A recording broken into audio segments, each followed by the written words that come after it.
Hello and welcome back everyone. आज की इस वीडियो के अंदर हम कंटिन्यू करने जा रहे हैं अपने class 10th most important question की सीरीज के चैप्टर नंबर 4 से, जिसका नाम है क्वाड्रेटिक इक्वेशन।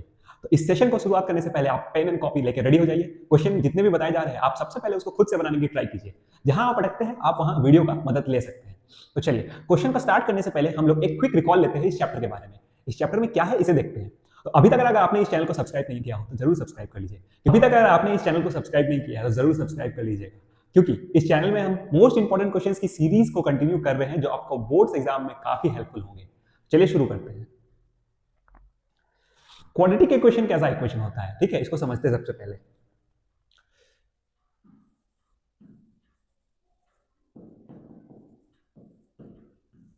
देखिए क्वाड्रेटिक क्वाड्रेटिक का मतलब है यहाँ पे है जिसका पावर 2 हो, ठीक है। वेरिएबल का अगर पावर 2 दिया हुआ है किसी इक्वेशन में, for example x square plus 5x plus 6 equal to 0, हमारे सामने इक्वल टू आ गया यानी इक्वेशन कहलाया।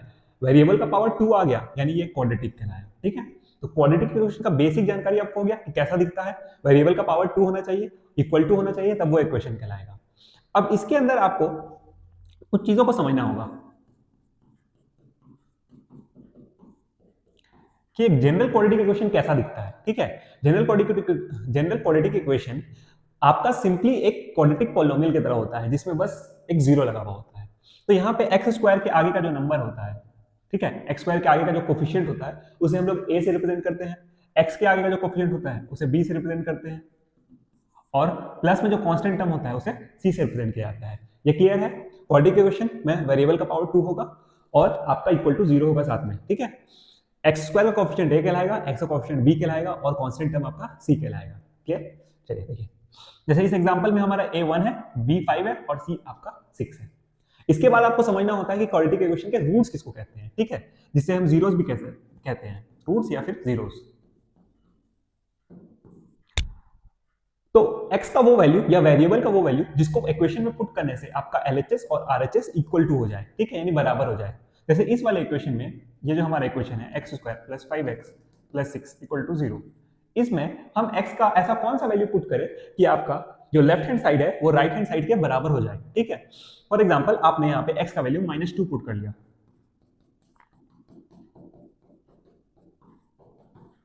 तो हमारे पास यहाँ से आंसर मिल जाएगा -10, 6 और 4 मिला के देखो यहाँ पे आंसर मिल रहा है हमें 0। बोथ साइड 0 आ गया, यानी कि आपका LHS और RHS सेम हो गया। इसका मतलब जो हमने वैल्यू पुट किया था -2 वो एक रूट हो जाएगा, या फिर वो एक सॉल्यूशन कहलाएगा, या फिर वो 0 कहलाएगा क्वाड्रेटिक इक्वेशन का, ठीक है। तो क्वाड्रेटिक इक्वेशन के दो रूट्स होते हैं। जैसे हमने यहाँ पे फाइंड किया इस इक्वेशन का एक रूट -2, उसी तरह से इस इक्वेशन का एक दूसरा रूट है जो -3 होगा, ठीक है। क्या होगा? -3 होगा। क्लियर है। चलिए हमने ये जान लिया क्वाड्रेटिक इक्वेशन क्या है, हमने ये जान लिया क्वाड्रेटिक इक्वेशन के रूट्स क्या है, रूट्स को ही जीरोस कहते हैं, ठीक है। तो अब एक और टॉपिक समझना है जिसको कहते हैं कि रूट्स के नेचर कितने होंगे, कैसे होंगे, इस चीज को समझना है। देखिए मैं यहां लिख रहा हूं, ठीक है। जैसे हमारे पास ये इक्वेशन था x square plus 5x plus 6, मैंने बताया इसके बारे में आपको कि इसके दो रूट्स हैं, एक है -2 और एक -3, ठीक है। एक रूट हो गया इसका -2 और एक रूट हो गया इसका -3। तो इसके दो रूट्स हैं, या किसी भी क्वाड्रेटिक इक्वेशन के जो दो रूट्स होते हैं, ठीक है, उनके बारे में यानी उनके नेचर को समझना होता है हमें। जैसे यहाँ पे ये दोनों रूट्स का वैल्यू डिफरेंट है, दोनों रूट्स का वैल्यू क्या है? डिफरेंट। डिफरेंट। अगर मैं आपको एक क्वाड्रेटिक इक्वेशन इस तरह से देता हूं, देखो, अगर ये क्वाड्रेटिक इक्वेशन मैंने आपको दिया x square plus 4x plus 4, जब आप इसका सॉल्यूशन निकालोगे तो इसके दो रूट्स मिलेंगे, एक -2 और दूसरा भी -2, ठीक है। Yes, -2 and -2। तो ये जो दोनों रूट्स है ये एक दूसरे से इक्वल है, तो इस तरह के रूट्स को हम लोग बोलेंगे इक्वल रूट। क्या बोलेंगे? Equal roots. और यहाँ पे डिफरेंट रूट्स, इनको डिफरेंट की जगह हम लोग एक वर्ड कह सकते हैं डिस्टिंक्ट। क्या कहेंगे? डिस्टिंक्ट। क्लियर है। Distinct roots and equal roots. ये दो रूट्स, इन दोनों रूट्स के कंडीशंस को समझना होता है, ठीक है। तब कौन सा रूट आएगा इसके कंडीशंस को समझना होगा। ये देखो हम लोग यहाँ पे एक और चीज समझेंगे जिसको बोलते हैं डी। डी यानी कि डिस्क्रिमिनेंट। इसका वैल्यू होता है b square minus 4ac। Sir ये बी स्क्वायर 4ac क्या है? जब आपको क्वाड्रेटिक इक्वेशन लिखा हुआ होता है उसके अंदर से आपको a, b और c का वैल्यू मिल जाता है, ठीक है। तो किसी भी क्वाड्रेटिक इक्वेशन में d मतलब होता है discriminant, B square minus 4ac उसका फॉर्मूला होता है। अब जो d निकालने से आपको आंसर मिलता है वो बताता है आपका कि नेचर रूट्स कैसा होगा। अगर इस d का वैल्यू 0 से बड़ा है, अगर डी का वैल्यू आपका पॉजिटिव नंबर में आया है, ठीक है, कुछ भी जीरो से बड़ा नंबर आया है, यानी इसका आपको समझना है कि आपका जो रूट्स होगा उसका नेचर होगा रियल नंबर होगा, और जो दोनों रूट्स होंगे वो होंगे डिस्टिंक्ट यानी कि डिफरेंट, एक दूसरे से बिल्कुल अलग होंगे। जैसे इस केस में हमारा आया था, इस वाले क्वाड्रेटिक इक्वेशन का दो रूट्स है, एक है -2 और दूसरा है -3, ये दोनों एक दूसरे से अलग है, अलग को ही बोलते हैं हम लोग डिस्टिंक्ट। रियल क्यों लगाया गया है? रियल इसलिए लगाया गया है क्योंकि ये दोनों एक्चुअल के नंबर्स है, ठीक है, रियल नंबर्स है। क्लियर? चलो, अगर डी का वैल्यू 0 आ जाएगा, अगर डी का वैल्यू, ये हमने लिया था जहां पर डी का वैल्यू 0 से बड़ा आ रहा है, पहला केस। आपका सेकंड केस में डी का वैल्यू 0 के बराबर आएगा। इससे आपको क्या समझना है कि जो आपके रूट्स होंगे वो रियल वैल्यू के तो होंगे, असल के तो होंगे, लेकिन साथ ही साथ वो कैसे होंगे? इक्वल रूट्स, यानी कि जो x का वैल्यू आएगा वो दो बार रिपीटेड आएगा, सेम वैल्यूज आएगा। जैसे यहाँ पे हमारे दो रूट्स आए थे -2 एंड -2। क्लियर है? चलिए, तीसरा जो टाइप आता है वो डी का वैल्यू लेस देन 0 से आता है, ठीक है। लेस देन 0 में हम लोग क्या समझेंगे? यहाँ पे जो रूट्स हो जाएंगे वो आपके इमेजिनरी हो जाएंगे, ठीक है, यानी जो रूट्स निकल रहे होंगे वो कोई रियल नंबर नहीं होंगे सर, वो इमेजिनरी नंबर्स होंगे। इमेजिनरी नंबर का क्या मतलब है? यानी कि जब आप उसका सॉल्यूशन निकालने जाओगे तो सॉल्यूशन में एक पार्ट ऐसा आएगा जहां रूट के अंदर आपका कोई माइनस नंबर मिलेगा, ठीक है। बेसिक से आप समझो, इमेजिनरी मतलब एक ऐसा नंबर आएगा जहां पर रूट के अंदर आपको माइनस वैल्यू मिलेगा। क्लियर है? तो नेचर ऑफ रूट्स के बारे में हमने समझ लिया अच्छे से। अगर डी का वैल्यू 0 से बड़ा होता है तो दो रूट्स होंगे, दोनों अलग होंगे लेकिन रियल होंगे। अगर आपका डी का वैल्यू 0 के बराबर आता है तो रूट्स इक्वल होंगे और रियल नंबर्स में होंगे, लेकिन डी का वैल्यू अगर 0 से छोटा आता है यानी नेगेटिव में आता है तो वो दोनों रूट्स इमेजिनरी होंगे। Is it clear? यहां तक सभी को क्लियर है? चलिए आगे बढ़ते हैं अब हम लोग क्वेश्चंस में, ठीक है। डायरेक्टली इसमें एक टॉपिक हम लोग आगे क्वेश्चन में वीडियो के थ्रू क्लियर कर लेंगे कि आपके रूट्स कैसे फाइंड आउट करते हैं, ठीक है। रूट्स फाइंड आउट करने के जो तरीके हैं, जिसमें कि दो तरीका आप लोगों को पढ़ना है, पहला फैक्टराइजेशन मेथड से और दूसरा आपका डिस्क्रिमिनेंट मेथड से। इन दोनों को हम लोग क्वेश्चन के दौरान ही क्लियर करेंगे। चलिए सबसे पहला क्वेश्चन देखते हैं। सबसे पहला क्वेश्चन हमारा क्या कह रहा है यहाँ पे कि हमें k का वैल्यू फाइंड करना है, जिसके लिए इस क्वाड्रेटिक इक्वेशन के पास रियल रूट्स हैं, ठीक है। देखो इस चैप्टर से आपका अगर एमसीक्यू बनेगा वो तो दो ही टाइप का बनने जा रहा है, ये श्योर शॉर्ट है। क्या? पहला टाइप का एमसीक्यू बनेगा जो होगा आपको k का वैल्यू पूछेगा और नेचर ऑफ रूट्स दे देगा। जैसे यहाँ पे एक क्वेश्चन दिया हुआ है कि इक्वल रूट्स बोला है और आपको k का वैल्यू निकालना है। दूसरा किस टाइप का क्वेश्चन पूछेगा? आपको एक पर्टिकुलर इक्वेशन दे देगा और उससे नेचर ऑफ रूट्स पूछेगा। तो दोनों के लिए आपको d जानना जरूरी होता है, ठीक है। अभी हमने देखा था कि इक्वल रूट्स होने के लिए d का वैल्यू 0 होना चाहिए और d का फॉर्मूला होता है b² - 4ac। d को बोलते हैं डिस्क्रिमिनेंट। चलो आओ देखते हैं। यहाँ पे हमें बोला है इक्वल रूट्स। इक्वल रूट्स के लिए कंडीशन क्या होता है? d का वैल्यू 0 रख दिया। अब d का फॉर्मूला लिख देंगे। सर d का फॉर्मूला होता है b² - 4ac = 0। सर abc कहां से लाएंगे? abc क्वाड्रेटिक इक्वेशन से लाएंगे। x² को छोड़ दो, x² को छोड़ने के बाद जो बच गया वो हो गया आपका a। उस तरह से x को छोड़ने के बाद जो भी बच गया वो हो गया b और लास्ट वाला टर्म हो गया c। यहां से आपको abc सबसे पहले पता चल गया, ठीक है। b का वैल्यू आप देखो k है, यहां से k² आपने रखा, 4 रखा, फिर a का वैल्यू a ही है, सॉरी a का वैल्यू आपका 2 है यहां से, और आपका c का वैल्यू भी 2 है। इसको सॉल्व करोगे आपको तो यहाँ मिल जाएगा k² - 16 = 0। k² का वैल्यू मिल जाएगा 16, k का वैल्यू सॉल्व करोगे तो रूट मिलेगा √16। अब √16 को सॉल्व करोगे तो सिर्फ 4 आंसर मत लिख के आ जाना, ठीक है। अक्सर बच्चे ये गलती कर देते हैं, बहुत सारे बच्चे, इसका आंसर प्लस और माइनस दोनों होगा, ठीक है। -4 का भी स्क्वायर जो होता है 16 आता है और +4 का भी स्क्वायर 16 आता है। यानी किसी भी अगर आप पॉजिटिव नंबर का स्क्वायर रूट निकालते हो तो प्लस वैल्यू और माइनस वैल्यू दोनों मिलता है। तो ऐसा ढूंढते हैं कहीं हमारा कोई ऑप्शन है कि नहीं। सर 4 है -4 है, बोथ ए एंड बी, देखो बोथ ए एंड बी, ये करेक्ट हो गया, ठीक है। चलिए अगर आपका एक एक क्वेश्चन सॉल्व करते हुए करेक्ट हो रहा है तो आप क्वेश्चन नंबर 1 का कमेंट टाइप करोगे सर ये करेक्ट हुआ, उससे से क्वेश्चन नंबर 2 का टाइप करो करेक्ट है, इस तरह, ठीक है। एक क्वेश्चन जितने भी आपसे खुद से सॉल्व हो रहे हैं उसमें कमेंट टाइप करते जाओ, ठीक है, मतलब कमेंट में आंसर टाइप करो कि आपका करेक्ट आया है। चलिए नेक्स्ट क्वेश्चन में देखते हैं क्वेश्चन नंबर 2 में क्या है। क्वेश्चन नंबर 2 में देखो मैंने कहा था आपको इस चैप्टर से दो ही टाइप के एमसीक्यू मेजरली पूछते हैं, ठीक है। एक आपका रूट्स बता के k का वैल्यू पूछेगा और दूसरा इक्वेशन दे देगा और आपको रूट्स का नेचर फाइंड आउट करना होगा। यहाँ पे हमारे पास एक इक्वेशन दिया हुआ है, इसमें पूछा है कि इसके कैसे रूट्स होंगे। देखो रूट्स कैसे होंगे तो इक्वेशन सबसे पहले हम लोग लिख लेते हैं 4x² - 5x + 4 = 0, ठीक। यहां से सबसे पहले आपको क्या करना है, ABC आइडेंटिफाई कर लो, ठीक है। अगर आपको क्वेश्चन 2 मार्क्स 3 मार्क्स या 5 मार्क्स में जब भी कोई भी क्वेश्चन आ रहा है क्वाड्रेटिक इक्वेशन का, तो आप गिवन में सबसे पहले वहां पे उसको ABC दोगे, ठीक है। गिवन में जैसे यहाँ पे हमें पता चला a का वैल्यू कितना है 4, x² को छोड़ के सारा कुछ 4 है, उस तरह से x को छोड़ के सारा कुछ यानी -b, ये आपका 5 हो गया, और जो पीछे वाला टर्म बच गया उसमें भी माइनस के साथ भी वो हो गया c। ए बी सी पता चल गया। आप सबसे पहले आप निकालोगे आप डिस्क्रिमिनेंट यानी कि डी। डी का फॉर्मूला क्या है? डी का फॉर्मूला बहुत simple, B square minus 4ac।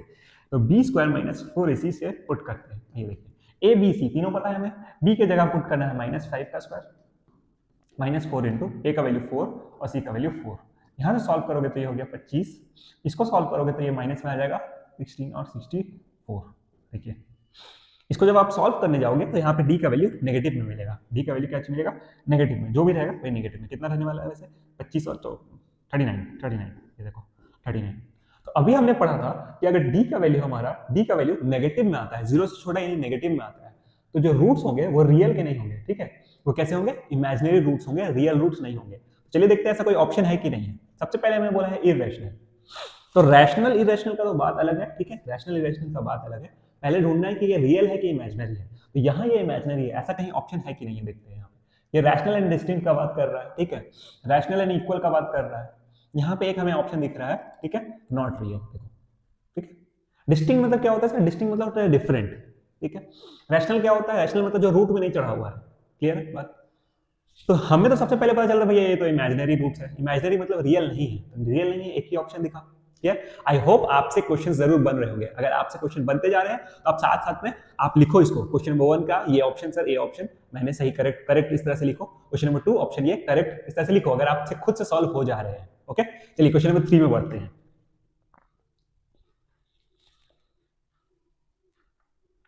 हमारा क्वेश्चन नंबर 3 एक वर्ड प्रॉब्लम है। देखिए क्या कहता है, the sum of two numbers is 18 and the sum of their reciprocals is 1/4, find the numbers। हमारे पास दो नंबर दे दिए। क्लियर बात? दोनों नंबर्स को हमको फाइंड करना है। यहाँ पे दोनों नंबर्स को क्या करना है सर? फाइंड करना है। ये देखो दोनों नंबर्स को सर फाइंड करना है। Just 1 minute. ठीक है, देखिए चलिए करते हैं। तो दोनों नंबर फाइंड करना है सर, कैसे बनेगा? सॉल्यूशन कैसे बनेगा? तो स्टार्टिंग क्या करना है आपको? लेट से स्टार्टिंग करना है। ठीक है, चलो लेट से स्टार्ट करते हैं। जो नंबर हमें फाइंड करने हैं उसी को हम लोग लेट कर लेंगे। तो पहला नंबर हम लोग यहां से लेट करते हैं, लेट द फर्स्ट नंबर। उनमें से एक नंबर को हम लोग लेट कर लेते हैं x। क्या मान लेते हैं? x। तो क्या सेकंड नंबर से y लेट कर लेंगे? क्या ऐसा लेट कर सकते हैं? तो आप लेट कर सकते हो। ठीक है, आप बाद में प्रोसेस के दौरान y को वहां से सब्स्टिट्यूट कर दोगे x के टर्म्स में। तो हम लोग ऐसा नहीं करने जा रहे हैं यहाँ पे, हम लोग सिर्फ x के टर्म में ही लेट करवाएंगे। दूसरा हिंट आपको यहीं से मिल जाएगा क्वेश्चन से। दो नंबर्स का सम दिया हुआ था 18, यानी दो नंबर्स को जोड़ने से 18 दिया हुआ था। तो उनमें से अगर एक नंबर आपने x मान लिया है तो सेकंड वाला नंबर क्या होगा? 18 माइनस x। ठीक है, फॉर एग्जांपल दो नंबर्स को जोड़ने से अगर मान लीजिए 10 आ रहे हैं, उनमें से एक नंबर आपको पता है 3, तो दूसरा वाला नंबर आप कैसे निकालोगे? 10 में से 3 को माइनस करके।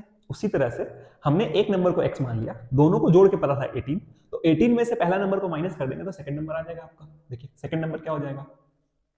देयरफॉर जो सेकंड नंबर है, सेकंड नंबर हो जाएगा 18 माइनस x। यहां तक क्लियर? नंबर लेट हो गया हमारा।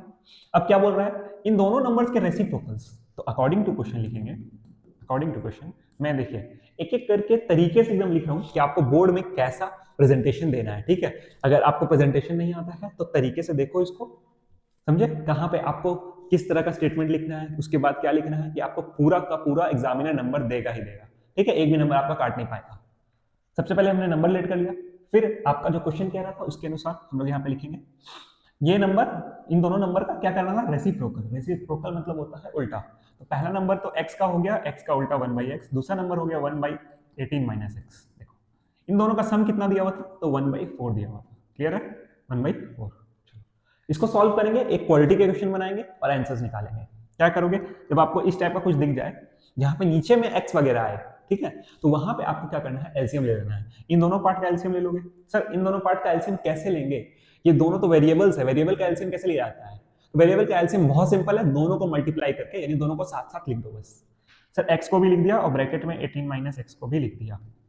इस वाले नंबर के पास 18 माइनस x नहीं है तो ये इधर चल जाएगा इनटू होने में, तो 1 से मल्टीप्लाई होगा 18 माइनस x, तो 18 माइनस x आएगा। इस वाले नंबर के पास x नहीं है, ठीक है, ये 18 माइनस x पूरा एक कंप्लीट नंबर हो गया, इसके पास x नहीं है, ये नंबर इधर जाएगा, 1 में x इंटू होगा तो x आएगा, इज इक्वल टू 1/4। ठीक है, अब देखिए इसको सिंप्लीफाई करोगे तो यहां से x वाला पार्ट कटेगा, यहां आएगा आपका 18 और नीचे आ जाएगा, आप मल्टीप्लाई करोगे ध्यान से तो 18x minus x square is equal to 1/4 है। इसको क्रॉस मल्टीप्लाई करना है, एक क्वाड्रेटिक इक्वेशन लाना है। देखो 18 4 जा हो गया यहाँ 72 और यहाँ से हो गया 18x minus x square. Clear? अब अधिकतर कई बच्चों को यहाँ पे दिक्कत हो जाता है, ठीक है, वो इक्वेशन को फ्रेम नहीं कर पाते हैं, प्लस और माइनस साइन में कंफ्यूजन हो जाता है। तो आपको क्या करना है, ठीक है, एक्स स्क्वायर का टर्म जिधर है, एक्स स्क्वायर का टर्म जिधर पॉजिटिव में है, ठीक है, या फिर समझो ऐसे समझो कि एक्स स्क्वायर का टर्म जो होता है ना उसको पॉजिटिव करना है आपको। आप देखो यहाँ पे एक्स स्क्वायर का टर्म नेगेटिव है, तो ये दोनों टर्म्स को उठा के इधर ले आओ और उस साइड जीरो कर दो, ठीक है, इन दोनों टर्म्स को उठा के इधर ले आओ। एक्स स्क्वायर को ले आए प्लस में, 18x प्लस में था ऑलरेडी, तो इधर आएगा माइनस में, 72 ऑलरेडी इधर ही रहेगा, प्लस 72 इज इक्वल टू 0। तो यहाँ पे आपके सामने एक बन गया क्वाड्रेटिक इक्वेशन। इस क्वाड्रेटिक इक्वेशन को फैक्टराइज करेंगे या फिर मिडिल टर्म्स सॉरी फैक्टराइज कर लेंगे या फिर डिस्क्रिमिनेंट मेथड का यूज कर लेते हैं, ठीक है। तो हम लोग डिस्क्रिमिनेंट मेथड का इस क्वेश्चन में यूज करके आपको बताते हैं कैसे बनेगा। देखो इसके बाद सबसे पहले आप डी निकाल लो। डी का फॉर्मूला क्योंकि आप लोग पढ़ चुके हो, ठीक, बी स्क्वायर माइनस 4ac। देखो यहाँ पे डी निकाल देते हैं हम लोग जल्दी से।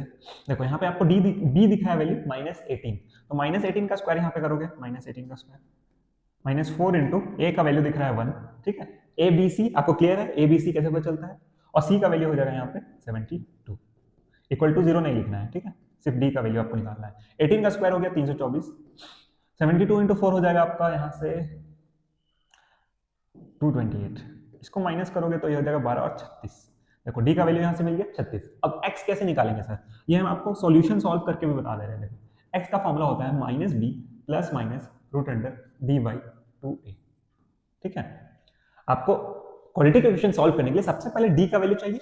डी का वैल्यू निकालने के बाद आपको सॉल्यूशन निकालने के लिए ये फॉर्मूला पुट कर देना है, minus b plus minus root under D by 2a। यहाँ पे डी आपका डिस्क्रिमिनेंट आपने पहले से निकाल के रखा है। देखो यहाँ पे x equal to minus b, सब देखिए बी का वैल्यू क्या है बताओ मुझे, बी का वैल्यू -18 है, और उसके अंदर भी माइनस लगा देना है, यानी यहाँ से हो गया +18 प्लस माइनस रूट 36 का वैल्यू देखो यहाँ से पुट कर लोगे 36 अपॉन 2 इंटू ए का वैल्यू यहाँ पे आपको बचा है 1 है, ठीक है, तो 2 इंटू 1 यहाँ से सॉल्व करोगे 18 प्लस माइनस 36 का रूट होता है 6 अपॉन 2। जब देखिए यहाँ से दो वैल्यूज आपको मिलेंगे, ठीक है, ये जो बीच में प्लस माइनस है उसको कैसे स्प्लिट करोगे, बहुत सिंपल है। देखो सबसे पहले एक बार आप लिखोगे 18 प्लस 6 अपॉन 2 और करके लिखोगे 18 माइनस 6 अपॉन 2, ठीक, 18 प्लस 6 अपॉन 2, 18 माइनस 6 अपॉन 2। अब मैं इसको थोड़ा इधर सॉल्व कर लेता हूँ, ठीक है, इधर सॉल्व कर लेता हूँ। ये देखो जोड़ोगे यहाँ से तो 24 आ जाएगा, 24 को 2 से भागा दोगे तो 12, 18 में से 6 घटाओगे तो 12 आता है, 12 को 2 से डिवाइड करोगे तो 6 आएगा, ठीक है। तो दो वैल्यूज मिल गए आपको, एक 12 और दूसरा 6। तो याद करो हमने x क्या माना था, हमने उन दोनों नंबर में से किसी एक नंबर को x माना था। तो पहला नंबर हमारा हो जाएगा अगर 12, तो सेकंड नंबर आप यहाँ पे 12 18 में से 12 घटाओगे तो 6 आएगा, ठीक है। लास्ट में देखो ये कई सारे बच्चे अक्सर देखो बहुत गलती क्या करते हैं, इतने एक्सपीरियंस से मैं बता रहा हूँ कि जहां पे x का आंसर आ गया तो वहां पे छोड़ के आ जाते हैं, ठीक है। आप ये याद रखना कि आपसे पूछा क्या है अल्टीमेटली, यानी फाइनली लास्ट में आपसे पूछा क्या था उसको मेंशन करके आओगे, वरना 1 मार्क्स आपका डिडक्ट होगा वहां पे, ठीक है। आंसर लिखने का 1 मार्क्स होता है वहां पे सॉल्यूशन में। लास्ट में आप लिखोगे देयरफॉर द नंबर्स आर, जो नंबर्स है वो क्या है, हमसे नंबर पूछा था, नंबर्स हम लोग इसको देंगे, नंबर्स हमारे क्या है। तो अगर पहला नंबर हम लोग x माने थे यानी 12 अगर माने थे तो दूसरा नंबर कितना हो जाएगा, दूसरा नंबर हो जाएगा 6, ठीक है। ये हो गया आपका आंसर। पहला ही नंबर 6 मानोगे, x का वैल्यू 6 पुट करोगे तो दूसरा नंबर कितना हो जाएगा 12, तो 6 और 12 का जोड़ी ये है, ठीक है। आई होप आपसे क्वेश्चन बनते जा रहे होंगे, ठीक है, क्वेश्चंस बन रहे हैं, आप कमेंट्स में आंसर करते जाओ, सर ये वाला क्वेश्चन डन, ये क्वेश्चन करेक्ट, इस तरह से question number 1 correct, question number 2 correct, question number 3 correct, ठीक है। चलिए नेक्स्ट क्वेश्चन में बढ़ते हैं। ओके नेक्स्ट क्वेश्चन क्या कह रहा है, ओके देखो ये क्वेश्चन अगर आप बना ले रहे हो अपने से तो आई होप आपको कॉन्सेप्ट ऑलरेडी क्लियर है, ठीक है। चलिए देखते हैं ऐसा क्या है इस क्वेश्चन में। यहाँ में एक इक्वेशन दे रखा है और उसके रूट्स पूछे। सर ये तो बहुत सिंपल सा इक्वेशन है, हमें इक्वेशन दे दी है और उसके रूट्स पूछे हैं, तो हमें तो पता है सर क्वाड्रेटिक इक्वेशन का कितना रूट्स होता है, पता है ना सर, 2 रूट्स होता है। तो सर क्या डायरेक्टली 2 मार के आ जाए क्या, ऐसा काम कर दे। चलिए आइए देखते हैं। यहाँ पे आपको दिया हुआ है x स्क्वायर प्लस 1 का whole square minus x square is equal to 0, ये देखिए, ठीक है। अब आपको इसको यहाँ पे देखो सिंप्लीफाई करना है, यहाँ पे a प्लस बी का होल स्क्वायर, तो एक्स स्क्वायर का होल स्क्वायर चढ़ाओगे तो x का पावर 4 आएगा, फिर 1 का होल स्क्वायर चढ़ाओगे तो 1 आएगा, प्लस में 2 इंटू ए इंटू बी चढ़ाओगे, ठीक, minus x square equal to 0। Clear है, ये देखिए x का पावर 4, ये हो गया 2x स्क्वायर, ये पूरा यहाँ तक हो गया 2x square minus x square और प्लस 1 इक्वल टू 0, x का power 4 plus x square plus 1 is equal to 0। अब यही बच्चे कर देंगे गलती स्वाहा, देखेंगे वो x का पावर 4 है तो 4 रियल रूट्स, देखो सबसे पहले में उसको पता है, एग्जामिनर को पता है कि आप गलती कहाँ करने वाले हो, ठीक है, गलती आप कहाँ करोगे, सबसे पहला मार क्या आओगे, ए नंबर, क्यों, है ना, x का पावर सर 4 दिखा तो 4 रूट्स होंगे, क्या लगता है यही सही जवाब है, क्या यही सही जवाब होगा, चेक करें, चलो चेक करते हैं, ठीक है। देखिए यहाँ पे वेरिएबल भले ही पावर आपका 4 दिख रहा है, ठीक है, लेकिन हम लोग इसको कैसे सॉल्व करेंगे, देखिए समझिएगा।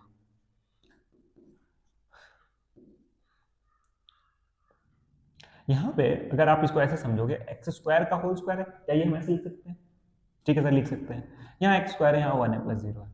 अब आपको क्या करना है, एक्स स्क्वायर का वैल्यू को y लेट कर लेना है, एक्स स्क्वायर का वैल्यू क्या लेट कर लेना है, y, देखो यहाँ पे हो गया एक्स स्क्वायर के बदले में y, ये y का स्क्वायर प्लस इस एक्स स्क्वायर के बदले में सर y लेट कर लेना है प्लस 1, ठीक है, क्लियर है। क्या ये एक क्वाड्रेटिक इक्वेशन आया, देखो वेरिएबल का पावर 2 हो गया, सर वेरिएबल का पावर 2 हो गया, क्या एक क्वाड्रेटिक इक्वेशन हो गया, ठीक है सर हो गया क्वाड्रेटिक इक्वेशन।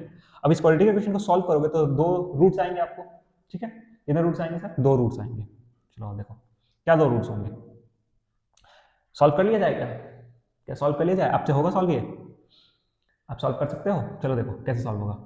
यहाँ सबसे पहले हम लोग डी निकालते हैं, sir B square minus 4ac, ठीक है, बी स्क्वायर माइनस 4ac, देखो यहाँ पे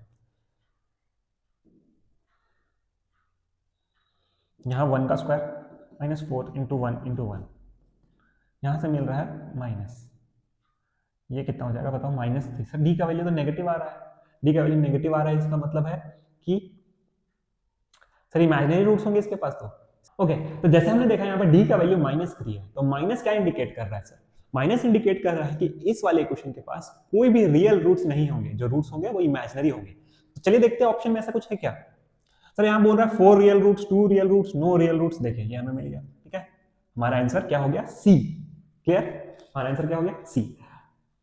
तो ऐसे आप इस क्वेश्चन को कहीं गलत ना कर दो, देखो इस चीज को समझ जाना, क्लियर। चलिए आगे बढ़ रहे हैं हमारे नेक्स्ट क्वेश्चन में, ठीक है, बताना मुझे कमेंट में कि आपका आंसर ये सही आया था कि नहीं आया था, ठीक है। चलिए देखो, शायद इस टाइप का आपने एमसीक्यू किया होगा तो भी अच्छा है, और नहीं किया होगा तो अभी देख लो। यहाँ पे हमें y का वैल्यू दे दिया है और बोला है कि ये एक सॉल्यूशन है, तो जैसा कि स्टार्टिंग में हमने बात किया था चैप्टर का कि सॉल्यूशन, रूट या जीरो सभी आपके एक ही कॉन्सेप्ट होते हैं, रूट्स को ही सॉल्यूशन बोलते हैं या जीरोस बोलते हैं। तो इस क्वाड्रेटिक इक्वेशन का हमें, इस क्वाड्रेटिक इक्वेशन का p y square plus p y plus 3 is equal to 0, यहाँ हमारे पास एक क्वाड्रेटिक इक्वेशन है जिसमें कि एक सॉल्यूशन या एक रूट आपका बता दिया है और आपसे पी का वैल्यू पूछा है, एक रूट बता दिया है, आपको पी का वैल्यू पूछा है, कैसे बनाएंगे सर, दो तरीके हो सकते हैं, ठीक है, दोनों को डिस्कस कर लेते हैं। एक, आप जान रहे हो कि अगर वो रूट है तो यानी कि जहां जहां वेरिएबल है, जहां जहां y है, वहां पे आप 1 वैल्यू पुट करोगे, इक्वेशन सेटिस्फाई हो जाएगा, बहुत सिंपल है सर। देखो सर p की जगह 1 पुट कर लो, p की जगह 1 पुट कर लो और यहाँ पे 3, देखो sir p plus 3 is equal to 2, यहाँ से 2p का वैल्यू 3 आ गया, सर 2p का वैल्यू -3 आ गया, तो p का वैल्यू हो गया -3/2। आप देखो ऑप्शन है सी, अरे क्या बात है, अभी तक जितने भी क्वेश्चन बनाए हैं आई थिंक सभी में से ऑप्शन आपका सी ही आ रहा है, ठीक है। सर दूसरा क्या मेथड हो सकता है इसको सॉल्व करने का, तो दूसरा मेथड के लिए आपको थोड़ा सा रिकॉल करना पड़ेगा चैप्टर नंबर 2 यानी पॉलिनोमियल्स। तो पॉलिनोमियल्स और क्वाड्रेटिक इक्वेशन कोई ज्यादा अलग नहीं है, ठीक है, जो आपने वहां समझा था क्वाड्रेटिक पॉलिनोमियल के लिए वही सारा कॉन्सेप्ट आप यहाँ पे क्वाड्रेटिक इक्वेशन में बिल्कुल लगा सकते हो। तो दो रूट्स में से एक रूट आपको पता है, ठीक है, जो वैल्यू 1 है, और साथ में आपको p का वैल्यू निकालना है, तो यहां से आप अप्लाई कर सकते हो। देखो sum of roots, sum of roots, sum of roots क्या होता था, कमेंट्स में बताइए, sum of roots alpha plus beta का वैल्यू क्या होता था, सर ये तो -b/a होता था। उनमें से एक रूट आपको पता है, यानी कि अल्फा का वैल्यू दे दो 1, बीटा का वैल्यू छोड़ दो, ठीक है, बीटा का वैल्यू छोड़ दो, या फिर कोई और हम लोग टेक्निक है, एक मिनट चलो इसको एक बार चेक कर लेते हैं, ठीक है, इससे आएगा कि नहीं आएगा। b का वैल्यू देखो क्या है, b का वैल्यू, b का वैल्यू है p रूट से आना चाहिए,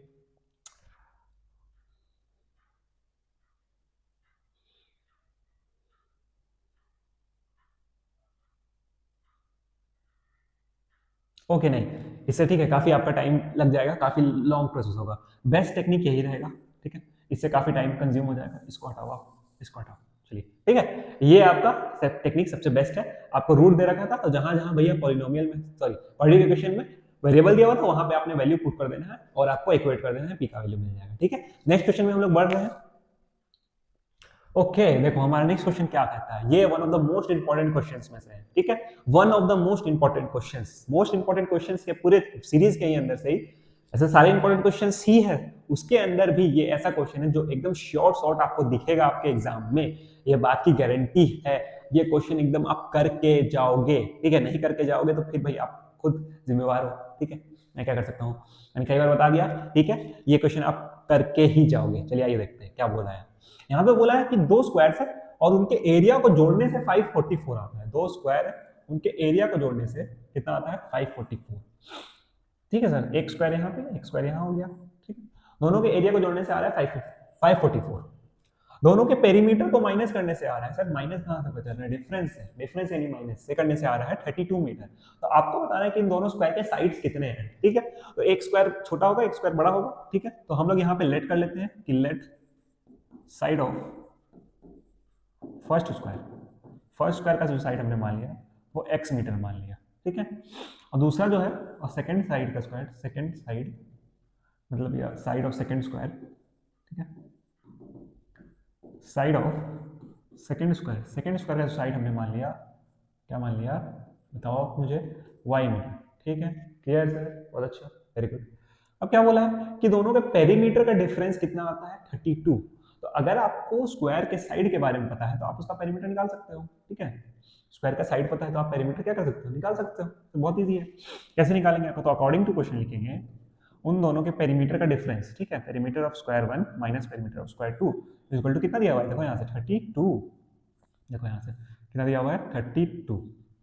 अब यहाँ से फर्स्ट स्क्वायर का अगर साइड x है तो उसका पेरीमीटर हो जाएगा 4 इंटू एक्स, 4 इंटू साइड होता है ना, तो 4 इंटू एक्स। सिमिलरली यहाँ से आप देखो सेकंड स्क्वायर का साइड आपने y माना था तो उसका पेरीमीटर हो जाएगा 4 इंटू साइड यानी 4 into y, 4 into y is equal to 32। यहाँ से 4 कॉमन निकाल लो, देखो यहाँ से 4 कॉमन निकाल लो, x माइनस वाई का वैल्यू मिल जाएगा, यहाँ से आपको x माइनस वाई का वैल्यू सिर्फ कितना मिल जाएगा, 8 मिल जाएगा, क्लियर, x माइनस वाई का वैल्यू क्या मिल जाएगा, 8। लेकिन सर एक मिनट, यहाँ तो हम लोग क्वाड्रेटिक इक्वेशन पढ़ रहे हैं, क्वाड्रेटिक इक्वेशन में तो हम लोग एक वेरिएबल लेते हैं, ये दो वेरिएबल का सीन कहाँ से आ गया। तो जैसा कि हमने बात किया था, आपको सेकंड वाला वेरिएबल को बाद में जाके वहां से क्या करना है, सब्स्टिट्यूट कर देना है, उसको एलिमिनेट कर देंगे हम लोग। यहाँ पे किसी एक वेरिएबल का वैल्यू लेंगे, सेकंड वाले में जाके पुट करेंगे तो दूसरा वाला आपका खुद ब खुद साइड हो जाएगा। देखो सर कैसे होते हैं, यहाँ से देखो, इसको एक स्टेप में आप ऐसे लिख सकते हो, ठीक है, देखो क्या लिखोगे, यहाँ से आप लिखोगे y का वैल्यू, देखो y का वैल्यू आप लिख लोगे x माइनस 8, होगा ना, y इधर चल जाएगा प्लस में और 8 इधर आ जाएगा तो y का वैल्यू हो जाएगा x माइनस 8, इसको ध्यान रखना, ठीक है, y की जगह हम लोग पुट कर लेंगे x माइनस 8। अब आगे देखो, अब यहाँ लिखेंगे again according to question, question के अनुसार हमारा क्या बोल रहा है, दोनों के एरिया का सम, तो अगर एक साइड का स्क्वायर का साइड x है तो उसका एरिया हो जाएगा sir side into side x square, दूसरा वाला साइड का स्क्वायर अगर दूसरा वाला स्क्वायर का साइड अगर y है तो उसका एरिया हो जाएगा y स्क्वायर, ये कितना दिया होता है 544, क्लियर।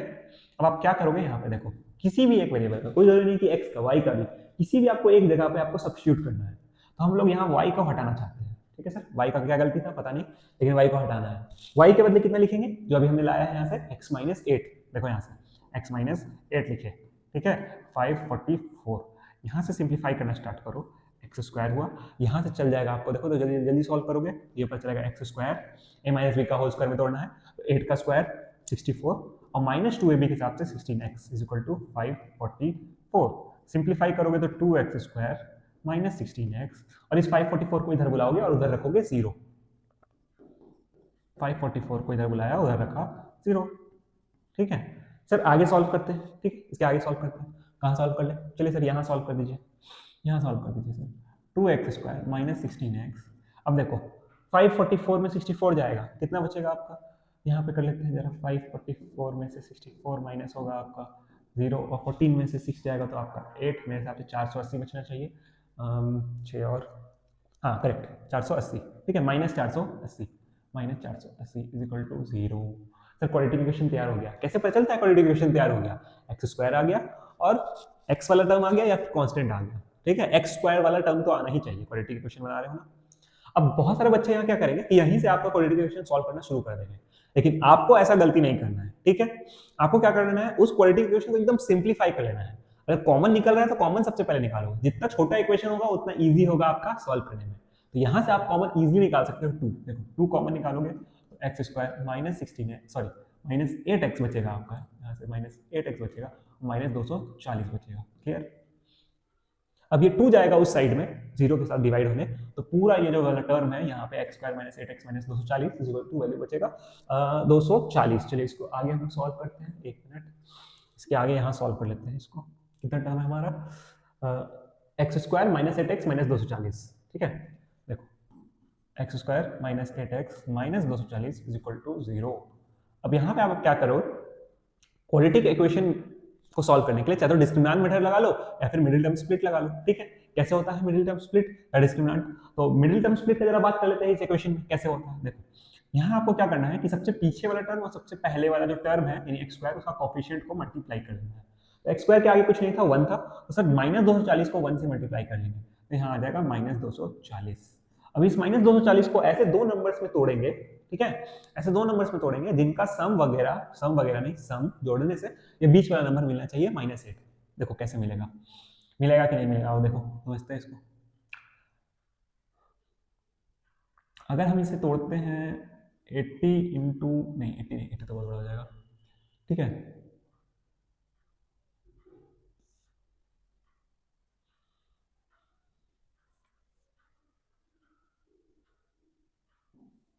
चौबीस और 10 में देखो, अगर दो ऐसे नंबर्स ले लिए 24 और 10, तो देखो तो इसको जोड़ने पे आएगा क्या हमारा 8, 8 नहीं आएगा सर, ठीक है। कोई और टर्म लो, कोई और लो सर, कैसे फाइंड आउट करते हैं, देखो इसको स्प्लिट कर लो, ठीक है, स्प्लिट कर लो आप पूरा तरीका से। यहाँ से 120 आएगा, ठीक है, और तोड़ोगे तो यहाँ से 60 आएगा, और तोड़ोगे तो यहाँ से 30 आ जाएगा, और तोड़ोगे तो 15 आएगा, ठीक है, सही है। हाँ सही है। यहाँ से एक नंबर बना के देखते हैं सर, इन सभी को अगर साथ रख दिया तो 2 टू जा 4, 4 टू जा 8, 8 टू जा 16, तो एक नंबर हो गया 16, एक नंबर बच गया क्या 15। क्या 16 और 15 को सम करने से 8 आएगा सर? नहीं आएगा, ठीक है। तो और कोई बात नहीं, चलो दूसरा नंबर तोड़ते हैं, इससे दूसरा नंबर बनाओ, इससे दूसरा नंबर बनाओ, इससे 3 निकालो बचा 5, ठीक है। अब नंबर यहाँ से बनाओ कुछ इस तरह से, अगर आप ले लो इन सबको ले लो, ठीक है, इन तीनों को ले लो, 2 टू जा 4, 4 3 जा 12, एक नंबर 12 बना लिया, और एक नंबर यहाँ से 2 2 और 5, 2 2 और 5 से मिल जाएगा 2 टू जा 4 और 20, देखो दो नंबर मिल गया यहाँ से, एक 20 और एक 12। तो इस तरह से मिडिल टर्म स्प्लिट से, यानी जिसको फैक्टराइजेशन मेथड बोलते हैं, आपको सबसे आगे वाला नंबर और सबसे पीछे वाला नंबर को पहले मल्टीप्लाई कर लेना है, उसको पूरा फैक्टराइज करिएगा, और उससे ऐसे सेट ऑफ दो नंबर्स निकालोगे, ठीक है, दो नंबर्स ऐसे होने चाहिए जिसका आपका सम करने से कितना आ जाएगा, ठीक है, 8 आ जाएगा। सर यहाँ पे देखते हैं आ रहा है कि नहीं, आओ देखो दिख तो रहा है, कुछ दिख तो रहा है हमें, 20 और 12। सर 20 12 कैसे लिखोगे, देखो x² लिख दिया, यहाँ पे एक नंबर आप बना दो 20x और बना दो 12x, ठीक है, 12x - 240, इसको तोड़ोगे तो यहाँ से -20 और +12, देखो -20 +12 मिल जाएगा -8, ठीक है, -240 इज इक्वल टू 0। कॉमन निकालोगे इसमें से और इसमें से, तो इसमें से आपको सेम क्या दिख रहा है सर, x दिख रहा है, x दिख रहा है ना सेम, x² में से x बचेगा और यहाँ से 20x में से 20 बचेगा। अब इसमें से क्या कॉमन निकालोगे, तो इसमें से सिंपल टेक्निक होता है मेरा, आपको वैसा नंबर कॉमन निकालना है जिसके वजह से x बच जाए। सर यहाँ पे 12x में से ऐसा क्या निकालोगे, सोचो कि आपका x बच जाए, तो सर ये 12 निकाल लेंगे, ये वाला 12, तो +12 निकाल दो, उसके बाद क्या करो, जो पहला ब्रैकेट में बचा है उसी को same to same as it is लिख दीजिए। ऐसा करने के दौरान देखो यहाँ पे आपको दोनों ब्रैकेट वाले जो नंबर है वो सेम मिलेंगे, अगर सेम मिल रहा है तो आप समझो सही ट्रैक में हो, नहीं तो फिर कुछ गलत हुआ है। इसको एक बार उतारोगे x - 20 को, और यहाँ से x + 12 को एक बार उतारोगे, इसको सॉल्व करोगे, x - 20 इज इक्वल टू 0 लिखोगे, एक बार इस पार्ट को 0 के बाद बगल में लिखोगे, और करके दूसरी बार x + 12 का वैल्यू 0 लिखोगे, दोनों को सॉल्व करोगे, यहाँ से x का वैल्यू 20 आएगा, और यहाँ से x का वैल्यू आपका -12 आएगा, और ठीक है, तो दो वैल्यूज हमें मिल गए 20 और -12। अब x हमने क्या माना था, x हमने साइड माना था, तो किसी भी स्क्वायर का साइड नेगेटिव तो टर्म आएगा नहीं, ठीक है, कुछ तो होगा सर, 1 सेंटीमीटर का ही स्क्वायर होगा, ठीक है, साइड का स्क्वायर होगा, लेकिन नेगेटिव टर्म का तो स्क्वायर नहीं होगा। तो यहाँ इसके बाद हम लोग लिखेंगे since it is not possible, since x equal to -12 is not possible, तो हमारे पास बच क्या गया, हमारे पास जो बच गया वो है x इक्वल टू 20, एक साइड का हमारा वैल्यू पता चल गया हमें 20, सर एक साइड का value, therefore side of first square, पहला स्क्वायर का साइड कितना हो गया 20 मीटर का, तो सर सेकंड स्क्वायर का साइड कैसे आएगा, देखो सेकंड स्क्वायर का हम लोग को वैल्यू यहाँ पता था, 20 में से 8 माइनस करेंगे, y का वैल्यू निकालना है ना, सेकंड स्क्वायर का क्या साइड है 20 - 8, ये आपका बचेगा 12, ठीक, साइड ऑफ कौन सा स्क्वायर बताओ मुझे, सेकंड स्क्वायर, ठीक है, second square, is equal to, देखो हम लिख देते हैं 20 माइनस 8, ये हो गया 12 मीटर। तो एक ये आंसर आपका हो गया, एक ये आंसर हो गया। ठीक है, आई होप ये क्वेश्चन आपको क्लियर हो गया होगा। अगर आपसे क्लियर नहीं हुआ है तो एक बार काम करो, क्वेश्चन वीडियो को वापस देखो, स्टार्टिंग से ये वाला जो पार्ट है आपका, इसको समझने का कोशिश करो। ठीक है, एग्जाम के लिए वेरी वेरी इंपॉर्टेंट क्वेश्चन है। चलो नेक्स्ट क्वेश्चन में बढ़ रहा है हमारा। नेक्स्ट क्वेश्चन हमें क्या कहता है, देखिए ये एक एक्सर्शन रीजन आया। ठीक है, एक्सर्शन रीजन है, उसके अंदर में भी थोड़ा सा क्वेश्चन टफ में आ जाता है। क्या है देखो क्वेश्चन, एक्सर्शन कह रहा है कि if 5 plus root 7 is a root of a quadratic equation. एक क्वाड्रेटिक इक्वेशन है कोई सा भी, तो चलो सर मान लेते हैं क्वाड्रेटिक इक्वेशन है। ठीक है, उसका एक रूट हमें दे दिया है, एक रूट दे दिया है 5 प्लस रूट 7। ठीक है, अगर एक रूट का वैल्यू 5 प्लस रूट 7 है, आप देखो यहाँ पे थोड़ा सा एक ऑफ द क्वेश्चन भी बात कर लेते हैं। ये जो वैल्यू दिख रहा है आपको 5 प्लस रूट 7, ठीक है, ये एक रूट है। अब क्या दूसरा रूट आपका ये होगा, बोला है दूसरा रूट ये होगा 5 माइनस रूट 7। ठीक है, ये हमसे पूछा है कि अगर क्वाड्रेटिक इक्वेशन का एक रूट है 5 प्लस रूट 7, तो क्या दूसरा रूट ये होगा। और रीजन क्या दे रखा है, देखो सर्ड्स रूट्स। देखो यहाँ पे बच्चे फंस जाते हैं, सर सर्ड किसे कहते हैं, SURD, सर्ड रूट्स। तो सर्ड रूट्स वो रूट होते हैं, ठीक है, ये पहले समझो सर्ड किसे कहते हैं। सर्ड एक कोई भी ऐसा नंबर है, ठीक है, जिसका स्क्वायर रूट हम लोग कैलकुलेट नहीं कर पाते एग्जैक्टली, जैसे रूट 2, रूट 4, ये आपका सर्ड रूट नहीं हुआ, क्योंकि इसका आप रूट कैलकुलेट कर सकते हो। रूट 7 ये सर्ड हुआ। तो कोई भी ऐसा नंबर जिसका स्क्वायर रूट कैलकुलेट हम लोग एग्जैक्टली नहीं कर पाते हैं, ठीक है, परफेक्ट रूट नहीं होता है जो, उसको कहते हैं सर्ड रूट्स। तो यहाँ पे ये एक सर्ड रूट है, ठीक है, रूट 7 प्लस आगे में है, उससे कोई दिक्कत नहीं, ये सर्ड रूट्स है। तो जो सर्ड रूट्स होते हैं वो हमेशा क्या कॉन्जुगेट पेयर में एग्जिस्ट करते हैं, अकर इन कॉन्जुगेट पेयर। तो कॉन्जुगेट पेयर क्या होता है, तो इसे ही बोलते हैं कॉन्जुगेट पेयर। जहां पे आपका एक अगर वैल्यू दिया हुआ है 5 प्लस रूट 7, तो इसका कॉन्जुगेट वैल्यू हो जाएगा माइनस वाला वैल्यू। अगर यहाँ माइनस देता तो यहाँ हो जाता प्लस वैल्यू। ठीक है, तो ये कॉन्जुगेट पेयर्स है, क्या कहलाएंगे सर, कॉन्जुगेट पेयर्स। तो ये हमेशा एग्जिस्ट करते हैं इसी तरह से। वैसा कोई भी क्वाड्रेटिक इक्वेशन जिसके सर्ड रूट्स आएंगे, सर्ड रूट्स आएंगे, वो कॉन्जुगेट पेयर्स में एग्जिस्ट करते हैं। ठीक है, तो दोनों ही सही हो गया, और ऑप्शन नंबर ए यहाँ पे करेक्ट ऑप्शन है इसका। ठीक है, करेक्ट रीजन है यहाँ पे, इसको आप याद रखना, ये ए इसका आंसर होगा। क्लियर, चलिए नेक्स्ट क्वेश्चन में बढ़ते हैं।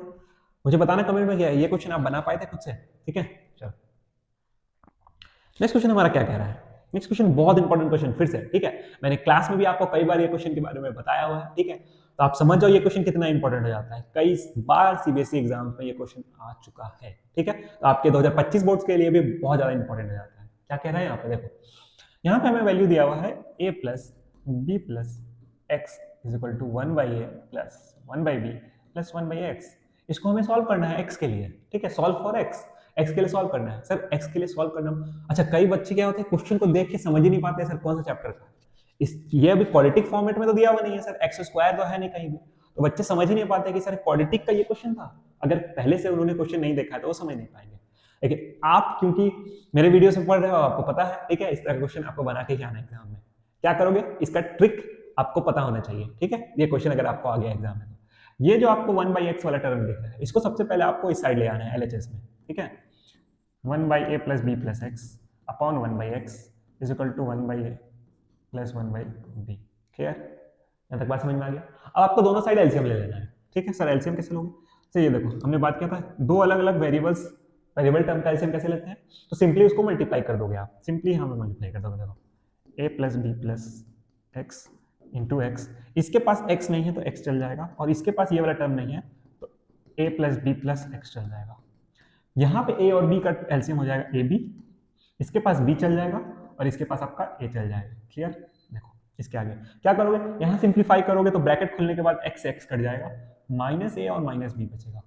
ठीक है, यहाँ पे देखोगे इसको तो सॉल्व करने से आपको मिलेगा ax plus B x plus x square is equal to, यहाँ से मिल रहा है a plus b upon a b. Clear, a plus b upon a b. अब क्या करोगे सर, क्रॉस मल्टीप्लाई करेंगे। ठीक है, क्रॉस मल्टीप्लाई, इसको इधर भेज दो, इसको इधर भेज दो, ये पूरा टर्म इधर आएगा तो यहाँ से मिलेगा a square b minus a b square. ठीक है, इंटू होगा दोनों में, और यहाँ से a प्लस बी, और ये वाला टर्म हो जाएगा A x plus B x plus x square. देखो सर यहाँ पे a square minus B, A square minus B, A minus B square equal to ये वाला टर्म को मल्टीप्लाई कर लो तो क्या मिल जाएगा, देखो यहाँ पे ध्यान से देखो थोड़ा सा जल्दी से, ए स्क्वायर एक्स प्लस कितना टर्म्स मिल जाएगा, 3 और 2 6 टर्म्स मिल जाएगा। ठीक है, क्या इसको कोई सिंप्लीफाई कर सकते हैं? एक मिनट जरा देख लेते हैं कुछ सिंप्लीफाई हो सकता है कि नहीं हो सकता है। ठीक है,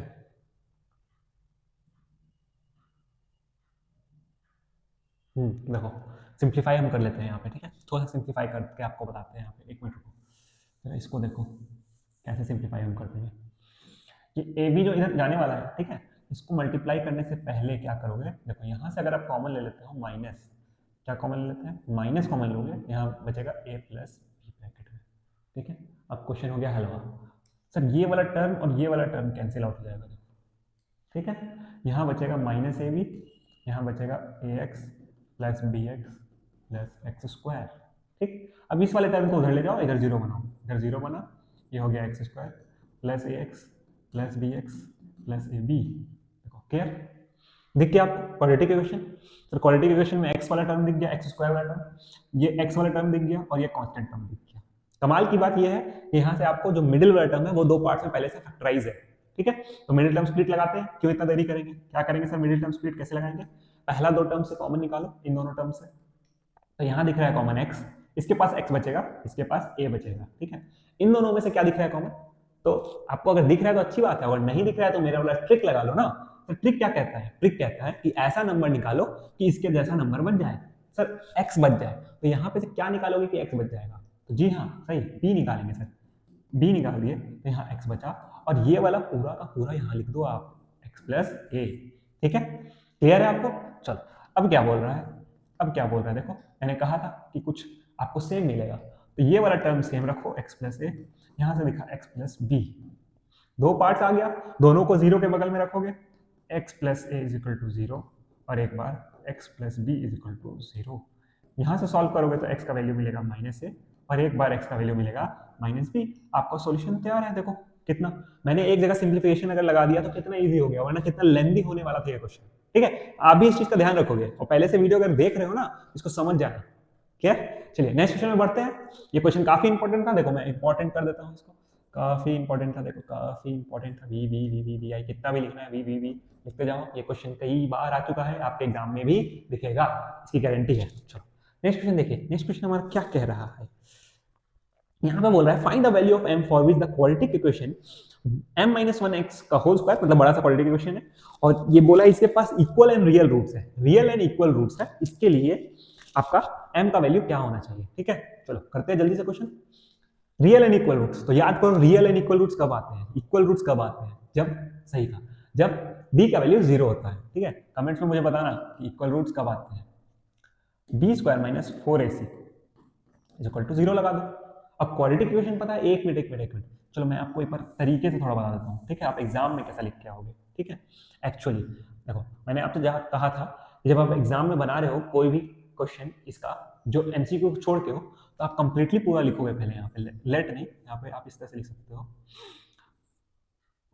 ऑन कंपेयरिंग।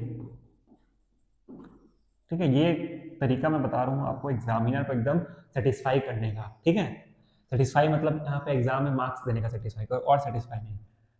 तो on comparing this equation with जो स्टैंडर्ड इक्वेशन है उससे कंपेयर करने से पता चला, सर ए का वैल्यू, बी का वैल्यू, सी का वैल्यू क्या मिलेगा।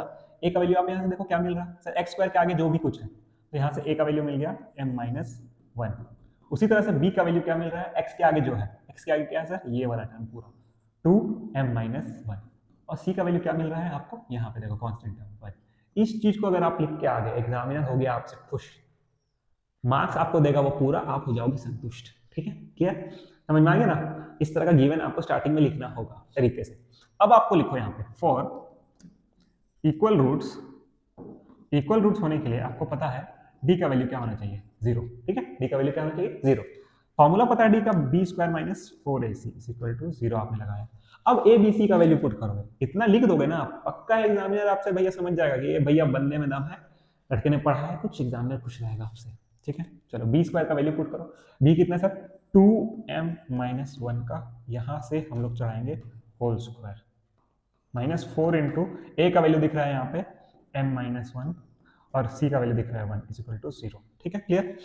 देखो यहाँ पे और क्या कर सकते हैं, सिंप्लीफाई करो करो करो करो करो कुछ तो करो, यहाँ पे इसका होल स्क्वायर चढ़ा दो, देखो ये हो गया 4 4 हो गया, ये m माइनस वन का होल स्क्वायर माइनस 4 वन जा 4 m minus one is equal to 0। ठीक है, तो यहाँ पे जैसे कि देखो मैं हमेशा कहता हूँ आपको सिंप्लीफिकेशन पे ध्यान देना है, सिंप्लीफिकेशन पे ध्यान दोगे क्वेश्चन बहुत ईजी हो जाएगा। दो तरह का भैया मेरे दिमाग में यहाँ प्रोसेस चल रहा है। पहला, यहाँ तो जो जनरल बच्चों के दिमाग में चलेगा सर इसका a माइनस बी का होल स्क्वायर में तोड़ दीजिए, और जो दूसरे थोड़े तेज लेवल के बच्चे होंगे, ठीक है, वो क्या करेंगे, यहाँ से m माइनस वन 2 बार है, यहाँ भी m माइनस वन 2 बार है, वो कॉमन लेंगे, यहाँ भी 4 है सर, यहाँ भी 4 है, तो वो कॉमन लेके बना लेंगे इसको। देखो कॉमन लेके आप बना सकते हो, आराम से बना सकते हो। कैसे बनाओगे, देखो 4m माइनस वन कॉमन लोगे, 4m माइनस वन कॉमन लोगे, तो क्योंकि m माइनस वन स्क्वायर था तो यहाँ पे m माइनस वन बच जाएगा। ठीक है सर, इसमें से 4 भी चला गया और m माइनस वन भी चला गया, बचा क्या सिर्फ सर, बचा 1 और यहाँ का माइनस साइन, यहाँ का माइनस साइन देखो इज इक्वल टू 0। यहाँ से बचा 4, यहाँ बचा m माइनस वन और यहाँ बचा m माइनस टू। ठीक है, आपको दिख गए दो पार्ट्स, 4 का कोई मतलब नहीं है, ये दो पार्ट्स को एक एक करके 0 के साथ इक्वेट कर दोगे, m minus one is equal to 0 और m minus two is equal to 0। तो यहाँ से एक वैल्यू m का मिल जाएगा 1 और दूसरा वैल्यू m का मिल जाएगा 2। तो ये रहा आपका सॉल्यूशन। m का वैल्यू हमें निकालना था, तो एक m का वैल्यू 1 के लिए भी एक्सेप्टेबल है और एक m का वैल्यू 2 के लिए भी इस इक्वेशन के रियल एंड इक्वल रूट्स होंगे। आप मुझे बताओ कमेंट्स में कि आपका ये आया था कि नहीं आया था, आपने ये यहाँ पे तरीका लगाया था कि नहीं लगाया था, कि होल स्क्वायर में चले गए थे, ये कमेंट में मुझे बताना। ठीक है, चलिए नेक्स्ट क्वेश्चन को देखते जरा जल्दी से। नेक्स्ट क्वेश्चन, क्वेश्चन नंबर 10 पे आ चुके हैं हम लोग। ठीक है, 10 का क्वेश्चन क्या कहता है, यहाँ पे सर एक प्लेन का बात कर रहा है। प्लेन में क्या बोल रहा है कि एक फ्लाइट था 2800 किलोमीटर, यानी 2800 किलोमीटर दूर उसे जाना था फ्लाइट को। ठीक है, सो प्लेन का जो स्पीड था वो स्लो हो गया। किस वजह से स्लो हो गया, तो बैड वेदर। ठीक है, खराब मौसम हुआ, प्लेन हो गया आपका स्लो, प्लेन स्लो हो गया। ठीक है, एवरेज स्पीड उसका घट गया, पहले जितना स्पीड था उससे एवरेज स्पीड घट के, अब घट के नहीं मतलब 100 किलोमीटर पर आवर से घट गया उसका स्पीड। ठीक है, जिसकी वजह से the time of flight is increase by 30 minutes. तो अब फ्लाइट को जितना पहुंचने में समय लग रहा था उससे 30 मिनट एक्स्ट्रा लगेगा। आपको रांची से दिल्ली जाना था, आपको मान लेते हैं 2 घंटे का टाइम लग रहा था, अब वो आधा घंटा टाइम और बढ़ गया, यानी 2.5 घंटे का टाइम लग रहा था। आपको इस क्वेश्चन में निकालना है find the duration of the flight, flight का कितना ड्यूरेशन था, यानी फ्लाइट का कितना टाइम था। ठीक है, ये क्वेश्चन अच्छा है, कई कई बार इस क्वेश्चन में नीचे में सिर्फ सिंपली लिखता है find the speed of the flight, plane का स्पीड कितना था। ठीक है, तो थोड़ा सा कंफ्यूज हो जाओगे इस क्वेश्चन में। इसको करते आइए, देखिए कैसे करेंगे। जो फाइंड करना है आपको, देखो यही आपको हेल्प करता है। ठीक है, इस वैल्यू को आप क्या ले लोगे, x ले लोगे। यहां से हम लोग यहां से स्टार्ट करते हैं। ठीक है, लेट ओरिजिनल ड्यूरेशन, माना कि जो ओरिजिनल ड्यूरेशन यानी जो टाइम लगने वाला था फ्लाइट को वो है x आवर्स। कितने घंटे सर, x घंटे। क्लियर है, ठीक। क्या हमें डिस्टेंस के बारे में पता है कि फ्लाइट को कितना डिस्टेंस जाना है, तो डिस्टेंस गिवन है, given distance covered 2800 kilometre, 2800 kilometre दूर जाना है उसे।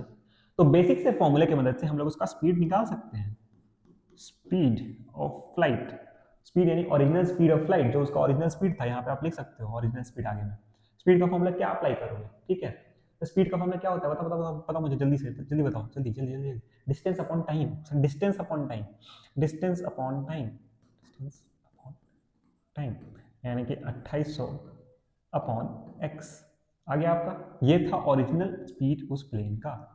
ठीक है, अब क्या बोला, बैड वेदर के कारण, खराब वेदर के कारण प्लेन का स्पीड 100 किलोमीटर कम हो गया सर। कितना किलोमीटर कम हो गया, 100 किलोमीटर कम हो गया। ओके, 100 किलोमीटर कम हो गया और टाइम ऑफ फ्लाइट बढ़ गया 30 मिनट से, टाइम ऑफ फ्लाइट बढ़ गया 30 मिनट से। चलो ठीक है, चलो देखते हैं यहाँ पे। नाउ अकॉर्डिंग टू क्वेश्चन लिखोगे। ठीक है, चलिए कैसे करेंगे देखते हैं इसको। थोड़ा सा एक तरीका और से हम बना सकते हैं, इस तरीके से पहले देख लेते हैं। अगर ऐसा नहीं बनने वाला है तो फिर जो नॉर्मल तरीका मेरे दिमाग में चल रहा है उसे हम बनाएंगे। आपका टाइम देखो, टाइम ड्यूरेशन कितना बढ़ चुका है, टाइम ड्यूरेशन, टाइम ड्यूरेशन जो है ना वो 30 मिनट्स बढ़ गया है। 30 मिनट्स यानी घंटे में कन्वर्ट करोगे तो 1/2 हो जाता है, 1/2। तो जो और न्यू टाइम है, न्यू ड्यूरेशन, न्यू टाइम या न्यू ड्यूरेशन, न्यू ड्यूरेशन हो जाएगा सर x प्लस 1/2। 1/2 क्यों सर, तो आधा घंटा बढ़ा है, 30 मिनट बढ़ा है यानी आधा घंटा बढ़ा है, x प्लस 2, ये न्यू टाइम हो गया। अब न्यू टाइम हो गया तो सर न्यू स्पीड निकालते हैं। न्यू स्पीड क्या है? न्यू स्पीड आपका हो जाएगा, डिस्टेंस तो वही रहेगा सर, डिस्टेंस उतना ही है। इस डिस्टेंस में न्यू टाइम को डिवाइड करोगे, x प्लस 1/2 को डिवाइड करोगे, ठीक है। यहां से सिंप्लीफाई करने से आपको एक वैल्यू मिलेगा 2800 अपॉन 2x प्लस 1 अपॉन 2। इसका सर एलसीएम ले लिए, यहां से आ जाएगा 2 ऊपर, ये हो जाएगा 5600 अपॉन 2x प्लस 1, ठीक है। देखो ये हो गया पुराना स्पीड, ये हो गया न्यू स्पीड। अब आपको पता था कि जो न्यू स्पीड है वो 100 किलोमीटर से कम हुआ है, यानी ये जो न्यू स्पीड है ये कम है और ये पुराना स्पीड ज़्यादा है। यानी कि ज़्यादा में से अगर कम को माइनस कर देंगे हम लोग तो हमें वैल्यू 100 का मिलेगा, क्योंकि 100 किलोमीटर पर आवर से स्पीड कम हो गया, ठीक है। अकॉर्डिंग टू क्वेश्चन आप लगाओगे, again according to question again ATQ लगाओगे, यहाँ से क्या मिल जाएगा? देखो पुराना जो स्पीड है वो ज़्यादा था और न्यू वाला स्पीड कम है, माइनस न्यू स्पीड, ठीक है, upon 2x plus 1 is equal to 100, equal to क्या हो गया? 100 हो गया। सिंप्लीफाई करोगे, यहाँ से निकाल लोगे आप कॉमन, ठीक है, इसमें से कॉमन निकाल लो तो 2800 कॉमन निकल जाएगा सर। देखो 2800 कॉमन निकल जाएगा, यहाँ बचेगा 1/x और यहाँ बचेगा 2/2x plus 1 is equal to कितना आएगा? 100, ठीक है। 100 से 2800 को काट दो, इधर बच जाएगा 28 से, इधर बच जाएगा 28, ठीक है, इधर बच जाएगा 28। देखो यहाँ पे 28 बच गया, ये वाला पार्ट का हम लोग एलसीएम ले लेंगे यहाँ वाला, तो ये दोनों मल्टीप्लाई हो जाएगा, कितना बचेगा? x को 2x से इंटू करोगे तो 2x स्क्वायर प्लस x को 1 से इंटू करोगे तो x बचेगा, ये वाला टर्म पूरा इधर आ जाएगा, 2x यहाँ पे लिखा है 2x प्लस 1 और ये x इधर जाएगा तो यहाँ से 2x हो जाएगा इज इक्वल टू 1। सर 1 क्यों? देखो ये 2 0 से 2 0 कैंसिल, ठीक है। अब सिंप्लीफाई करना है, मैं यहाँ कर दे रहा हूँ आपको, 2x और 2x मिल जाएगा 4x प्लस 1 अपॉन में नीचे में 2x square plus x is equal to, sir ये 28 है, ठीक है, इस 28 को यहीं रहने दो, 28 को यहाँ रहने दो, अपॉन इधर 1 क्रॉस मल्टीप्लाई करो, ठीक है। हमारे पास स्लाइड है क्या? चलो ठीक है, स्लाइड तो है, ओके। तो यहाँ से इसको मल्टीप्लाई कर 2x स्क्वायर प्लस x, ठीक है sir, 2x square plus x, 2x square plus x is equal to, वहाँ पे था हमारा 28 प्लस 28 इंटू 4x प्लस 1, क्या है सर? 4x प्लस 1, देखिए इसको सिंप्लीफाई कीजिए, 2x स्क्वायर प्लस x, इसको मल्टीप्लाई करोगे तो 8 4 32 हाथ में रहा 3, 112x प्लस 28, क्लियर है ना? क्या करो, सारा टर्म्स को इस साइड ले आओ और उस साइड आपको 0 रखना है इक्वेशन के, ठीक है। 2x square plus x minus 112x minus 28 is equal to 0, 2x square 112 में से एक x जाएगा तो कितना बचेगा? 111x, 111, ठीक है, 111 minus 28 is equal to 0। Sir common तो कुछ निकलेगा नहीं, ठीक है, ये 111 बड़ा गजब लग रहा है, इसको सुधार देते हैं, 111 मिडिल टर्म स्प्लिट लगा लोगे यहाँ पे आप, ठीक है। मिडिल टर्म स्प्लिट से बड़ा बड़ा नंबर मिल रहा है हमें बीच में, कुछ गलती हो रहा है क्या मेरे से? 28 आपका, ये 112, बहुत हैवी नंबर मिल रहा है। अब देख लेते हैं, 1 मिनट, जस्ट 1 मिनट।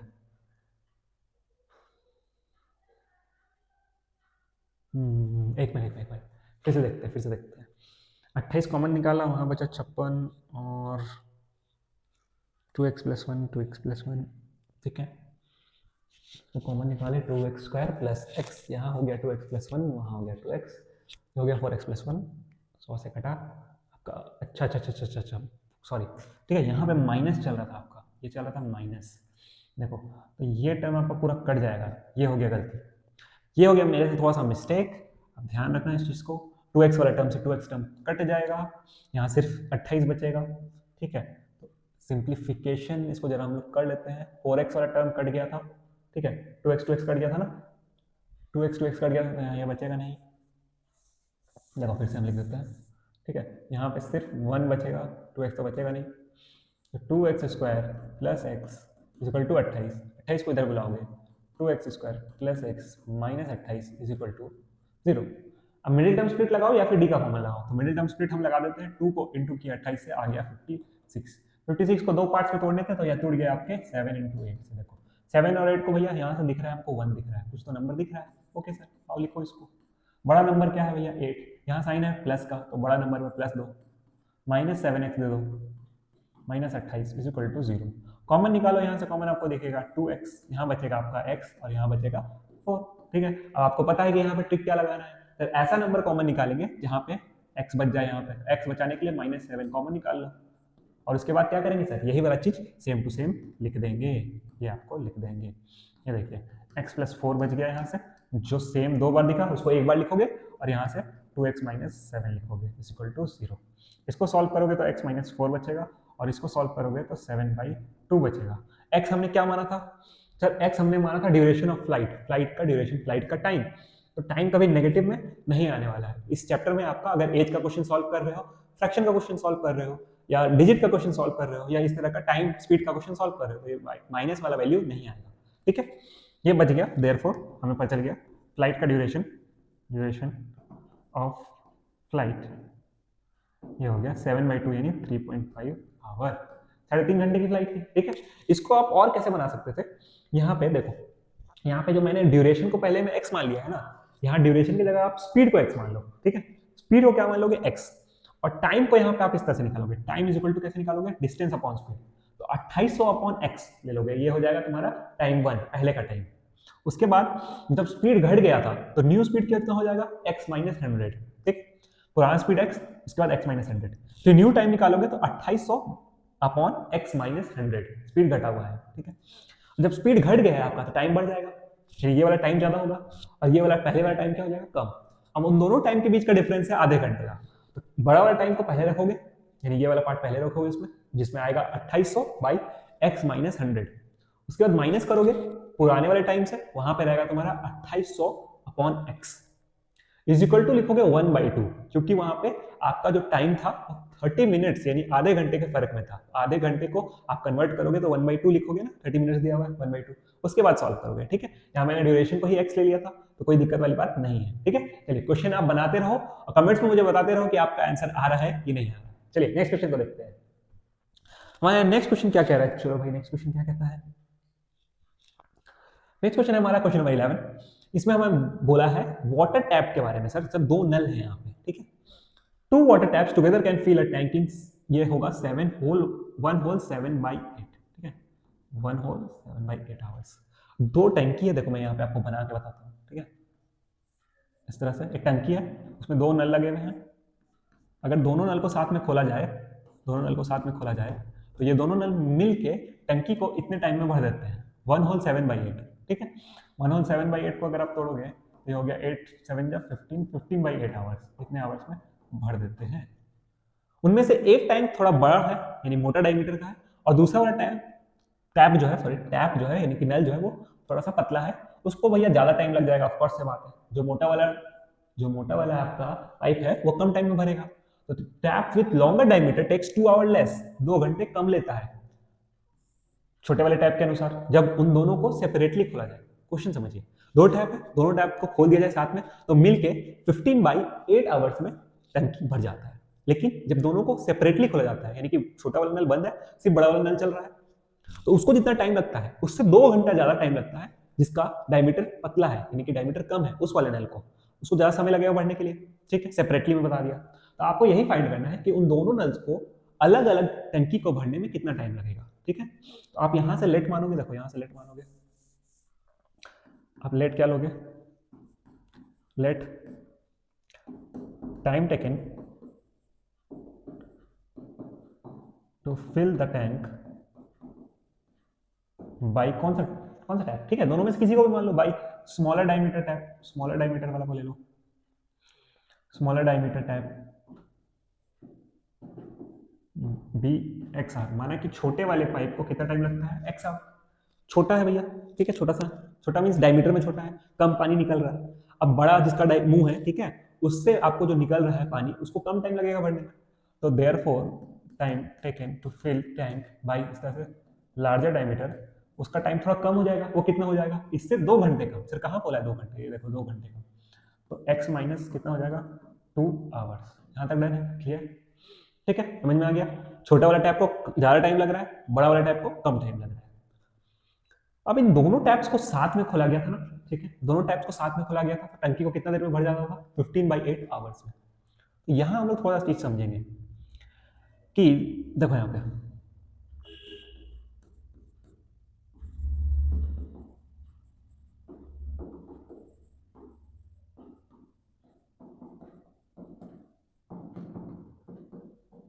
ये कॉन्सेप्ट समझ जाओ, ठीक है। इसके बाद ये क्वेश्चन हल हुआ है। छोटे वाले टैप को पूरे टंकी को भरने में आपका x घंटा लग रहा है, ठीक है। पूरे टंकी को भरने में x घंटा लग रहा है, तो 1 घंटे में टंकी का कितना हिस्सा भरेगा, देखना समझना। पूरा टंकी को भरने में x घंटा लगता है, ठीक है। तो 1 घंटे में, ठीक है, 1 घंटे में टंकी का पूरा टंकी को आप मान लेते हैं 1, ठीक है, 1 पूरा 1 मतलब कंप्लीट टंकी को भरने में x घंटा। तो 1 घंटे में ये जो x है इधर इंटू में इधर आ जाएगा डिवाइड में, टंकी का कितना हिस्सा भर लेगा 1/x, ठीक है। सर एक टंकी को भरने में x घंटा लगता है, 10 घंटा लगता है, तो 1 घंटे में टंकी का कितना पोर्शन भरेगा 1/x, 1/10, ठीक है, 10% हिस्सा भर लेगा। तो इसी चीज को यहाँ पे समझना था, ठीक है। और आपको समझ अगर नहीं भी आएगा, ठीक है, तो बेसिक चीज दिमाग में बैठा लो। सबसे पहले दोनों का टाइम मान लेना है, दोनों का 1 घंटा का पोर्शन निकाल देना है। तो 1 घंटा का पोर्शन आ जाएगा आपका 1/x। उसी तरह से part of tank filled by larger tap in 1 hour, ये हो जाएगा इसका 1/x-2। इसको x/2 आवर x-2 आवर लगता है पूरे टंकी को भरने में, तो 1 घंटे में ये भरेगा 1/x-2 आवर का पार्ट, ठीक है, आवर नहीं, मतलब पूरे टंकी को अगर हम लोग 1 मान रहे हैं, पूरे टंकी का वॉल्यूम को, तो उस एक टंकी का इतना हिस्सा, इतना परसेंट हिस्सा 1/x-2% हिस्सा भर रहा होगा। अक्सर यहीं पे आपको समझने में दिक्कत होता है, आई नो, ठीक है, आपको ये समझ नहीं आ रहा होगा, हो सके मोस्ट ऑफ द बच्चों को ये समझने में दिक्कत होगा कि यहाँ क्या हो रहा है, ठीक है।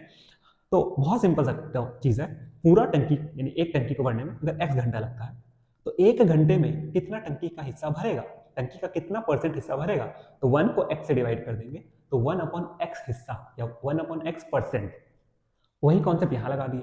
अब इन दोनों को ऐड कर लो, देखो इन दोनों को ऐड कर लो, 1/x plus 1/x-2 is equal to, अगर ये दोनों नलों को साथ में खोल देते हैं 1 घंटे के लिए, तो 1 घंटे में से छोटा नल से पानी आएगा और बड़े नल से भी पानी आएगा, तो इन दोनों का पानी का जो वॉल्यूम होगा उसको मिला के कितना आएगा। तो देखो ये जो टाइम यहाँ पे आपको दे रखा है ना, इसका रेसिप्रोकल कर देना, ठीक है। पहले सबसे पहले आपको छोटा नल बड़ा टैंक का टाइम को मान लेना है, दोनों का रेसिप्रोकल करना है, दोनों को ऐड करके ये जो टाइम दिया हुआ रहेगा आपका क्वेश्चन में उसका रेसिप्रोकल कर लेना है, यानी कि यहाँ पे 8/15 कर लोगे, ठीक है, क्या कर लोगे 8/15। इसको आपको सॉल्यूशन करना है, ठीक है। तो सॉल्यूशन तो आपको आता है, आई होप, नहीं आता तो चलो एलसीएम लेके करते हैं सॉल्यूशन। देखिए 1/x और 1/x-2, देखिए यहाँ पे 1/x और यहाँ पे 1/x-2 इज इक्वल टू 8/15। यहाँ से आप क्या करोगे, इन दोनों का एलसीएम लेने के लिए सीधा सीधा लिख दोगे मल्टीप्लाई। x है इसके पास x-2 जाएगा, देखो x-2, इसके पास x-2 है, x जाएगा, तो x बन जाएगा x, ठीक है। यहाँ से 18/15 हो गया, देखो क्या है, तो x और x हो गया आपका 2x, ठीक है, -2, यहाँ से हो जाएगा x² और -2x इज इक्वल टू 8/15, ठीक है सर। क्या करेंगे, क्रॉस मल्टीप्लाई करेंगे, ठीक है सर, क्या करेंगे, क्रॉस मल्टीप्लाई। देखो जल्दी से 30x - 30 is equal to 8x² - 16x। क्या बताया था मैंने, जिधर x² का टर्म हो पॉजिटिव में उसको आपको छेड़ना नहीं है, बाकी सारे टर्म्स को उधर ले जाना है। तो x² वाला टर्म इधर पॉजिटिव में है, तो ये दोनों को उधर ले जाएंगे, इधर 0 बनाओ, 8x² - 16x, 30x प्लस में है तो उधर जाएगा माइनस में 30x और प्लस 30। क्वाड्रेटिक इक्वेशन यहाँ से बनेगा 8x², ये हो गया -46x प्लस 30। यहाँ सॉल्व करना स्टार्ट मत करना, सिंप्लीफाई करना सबसे पहले आप, ठीक है। सिंप्लीफाई करोगे, देखो यहाँ पे आपको क्या मिलेगा, कॉमन निकाल लो, आई थिंक 2 कॉमन निकल जाएगा, तो 4x² - 23x प्लस 15, ठीक है। ये आपको देखो यहाँ से एक क्वाड्रेटिक इक्वेशन मिल गया। ये जो 2 है इनटू में इधर जाएगा 0 के साथ, तो 0 हो जाएगा, बचेगा आपका 4x² - 23x plus 15 is equal to 0, ठीक है। डन सर, डन हो गया। चलो क्वाड्रेटिक इक्वेशन लगा सकते हो, मतलब क्वाड्रेटिक फॉर्मूला लगा सकते हो, या फिर आप क्या लगा सकते हो, या फिर मिडिल टर्म स्प्लिट लगा देते हो। चलो इस बार लगा देते हैं डी का फॉर्मूला होता है b² - 4ac, ठीक है, याद है ना आपको, b² - 4ac, एक बार बोल लो अपना b² - 4ac, ठीक है, याद है फिर भी बोल लो b² - 4ac। b का वैल्यू -23 का स्क्वायर, देखो यहाँ पे करोगे -4 इंटू a का वैल्यू, देखो यहाँ से पता चला 4 इंटू c का वैल्यू यहाँ से पता चला 15, तो ये हो गया 23 का स्क्वायर हो गया 529, और यहाँ पे 16 × 15 225 और 240 हो जाएगा मेरे हिसाब से, तो 25 और 15 240, हाँ ओके करेक्ट। माइनस करोगे तो 9, माइनस करोगे तो 8, ठीक है, 8 12, ठीक है, 4 और 2 289, ठीक है। आगे अब एक्स कैसे निकालोगे, तो plus minus root D upon 2a। देखो b का वैल्यू सर -23, उसके आगे माइनस लगा हुआ है तो यहाँ +23। अच्छा वहाँ डी का वैल्यू देखो परफेक्ट स्क्वायर रूट दिख रहा है, 289 किसका रूट होता है, तो 17 का रूट होता है, सर 17 रख दिए अपॉन 2a। देखो यहाँ डी का वैल्यू पुट के 289 उसका रूट चढ़ा है इसलिए 17 आया। ए का वैल्यू यहाँ से पुट करोगे 4, इसको सॉल्व करोगे तो दो टर्म्स में लिखना है, एक बार 23 + 17/8, 23 + 17/8 और एक बार x = 23 - 17/8, ठीक है, दो वैल्यूज और करके। तो 23 और 17 को जोड़ लोगे तो हो जाएगा आपका 3 और 40, 40/8 और एक बार हो जाएगा यहाँ पे 6/8, ठीक है। सॉल्व करोगे 5 हो जाएगा, यहाँ से x का वैल्यू आ जाएगा 3/4। ये देखो दो वैल्यूज मिल गया। तो सर इनमें से कौन सा वैल्यू होगा, अगर आप क्या करोगे, देखो अगर आप 5 वैल्यू लेते हो, ठीक है, अगर आप 5 लेते हो यहाँ पे x का वैल्यू, तो ये वाला वैल्यू भी आ जाएगा आपका 5 - 2 यानी 3 घंटा, यानी कि जो छोटा टैप था उसको 5 घंटा लग रहा है भरने में और जो बड़ा वाला टैप है उसको भरने में 3 घंटा लग रहा है। लेकिन अगर आप इस x का वैल्यू को 3/4 लोगे, 3/4 लोगे तो आपका ये जो लार्जर टैप है उसका वैल्यू फिर नेगेटिव में आ जाएगा, तो टाइम तो नेगेटिव में नहीं हो सकता, इसलिए एक्सेप्टेबल वैल्यू हमारा कौन हो गया 5। एक्सेप्टेबल वैल्यू कौन हो गया 5, देखो लिख देंगे। देखो यही गलती आप कर क्या होगे, एक्स सॉल्व करोगे और लास्ट में लिखोगे नहीं, ऐसा नहीं करना है। टाइम टेकन बाई कौन सा टाइम बताओ, स्मॉलर टाइप, स्मॉलर टाइप को कितना लगेगा टाइम, ठीक है, तो 5 घंटा, और लार्जर टाइप को कितना टाइम लगेगा, तो 5 - 2 = 3 घंटे। ये हुआ आपका आंसर, पूरा यहाँ तक आपको लिख के आना है, 5 hours and 3 hours. I hope clear है, एक बार रिकॉल कर लेते हैं। सबसे पहले क्या किया, सबसे पहले सर छोटा वाला टैप का टाइम मान लिया x, बड़ा वाला टैप का टाइम माना x - 2, दोनों का रेसिप्रोकल करोगे, ऐड करोगे, और जो क्वेश्चन में टाइम दिया हुआ है उसका भी रेसिप्रोकल कर दोगे, इस साइड लिखोगे, सॉल्व करोगे, क्वाड्रेटिक आएगा, क्वाड्रेटिक से दो वैल्यू देख लेना कौन सा वैल्यू एक्सेप्टेबल है कौन सा एक्सेप्टेबल नहीं है, ठीक। नेक्स्ट क्वेश्चन हमारा क्या कह रहा है, चलो आओ देखते हैं। नेक्स्ट क्वेश्चन को जल्दी से देख लेते हैं। यहाँ पे एक क्वाड्रेटिक इक्वेशन दे रखा है और इसके रियल एंड इक्वल रूट्स भी बताए हैं, आपको कुछ प्रूफ करने बोला है। देखो सबसे पहले हम लोग क्वाड्रेटिक इक्वेशन को, जैसा कि मैंने सबसे पहले आपको बताया था कि आप गिवन में यहाँ पे इस तरह से लिखोगे, ठीक है, कंपेयरिंग करने से पता चला कि a का वैल्यू कितना आ रहा है, तो एक्स स्क्वायर को छोड़ के जो भी कुछ बच गया वो a हो गया, 1 + a² और b²। उस तरह से b का वैल्यू क्या आएगा, x को छोड़ के बाकी जो बच गया 2abc, ठीक है। उस तरह से c का वैल्यू निकालोगे तो c का वैल्यू क्या पता चल गया, ये वाला constant term c² - m²। A b c आप लिख दोगे। अब आपको दिया हुआ है इक्वल एंड रियल रूट्स, तो लिखोगे for equal and real roots, equal और रियल रूट्स के लिए डी का वैल्यू क्या होना चाहिए, 0। तो डी का फॉर्मूला क्या होता है, b² - 4ac, ठीक है, b² - 4ac = 0 रखो। ए बी सी का वैल्यू पुट करोगे, देखो यहाँ पे सिंप्लीफाई करना है बाकी कुछ नहीं। b का वैल्यू आपका 2abc का होल स्क्वायर माइनस 4 इंटू, ठीक है, a का वैल्यू आपका कितना है, a का वैल्यू है आपका 1 + a² b² इंटू c का वैल्यू कितना है आपका, तो c का वैल्यू है c² - m² = 0, ठीक है। यहाँ से आपको क्या कर लेना है, बस सिंप्लीफाई करना है, आपको ये वाला वैल्यू लाना है, ठीक है। सिंप्लीफाई करोगे, देखो सिंप्लीफाई करते आइए देखते हैं कुछ होगा कि नहीं। यहाँ हो जाएगा 4a² b² c², यहाँ से हो जाएगा, कुछ मिस हो रहा है क्या, नहीं नहीं नहीं नहीं, ठीक है ठीक है, 4a² b², ओके चलो ठीक है ठीक है, चलो चलो देखते हैं। 4 यहाँ हो जाएगा 1a² b² है, c² - m² है। चलो मैं सोच रहा था कुछ कॉमन निकाल लेते हैं, ठीक है, कुछ कॉमन निकाल लीजिए। सबसे पहले आप यहाँ से 4 कॉमन निकाल लो, देखो 4 कॉमन निकालो, बचेगा a² b² c²। उसके बाद क्या करोगे, तो यहाँ से मल्टीप्लाई करो, देखो मल्टीप्लाई करना स्टार्ट करो, पहले b² को 1 से तो b², फिर b² a², ठीक है, क्या आएगा, टर्म बहुत बड़ा हो रहा है, ठीक है, एक बार थोड़ा सा लिख देते हैं इसको सिंप्लीफाई करके,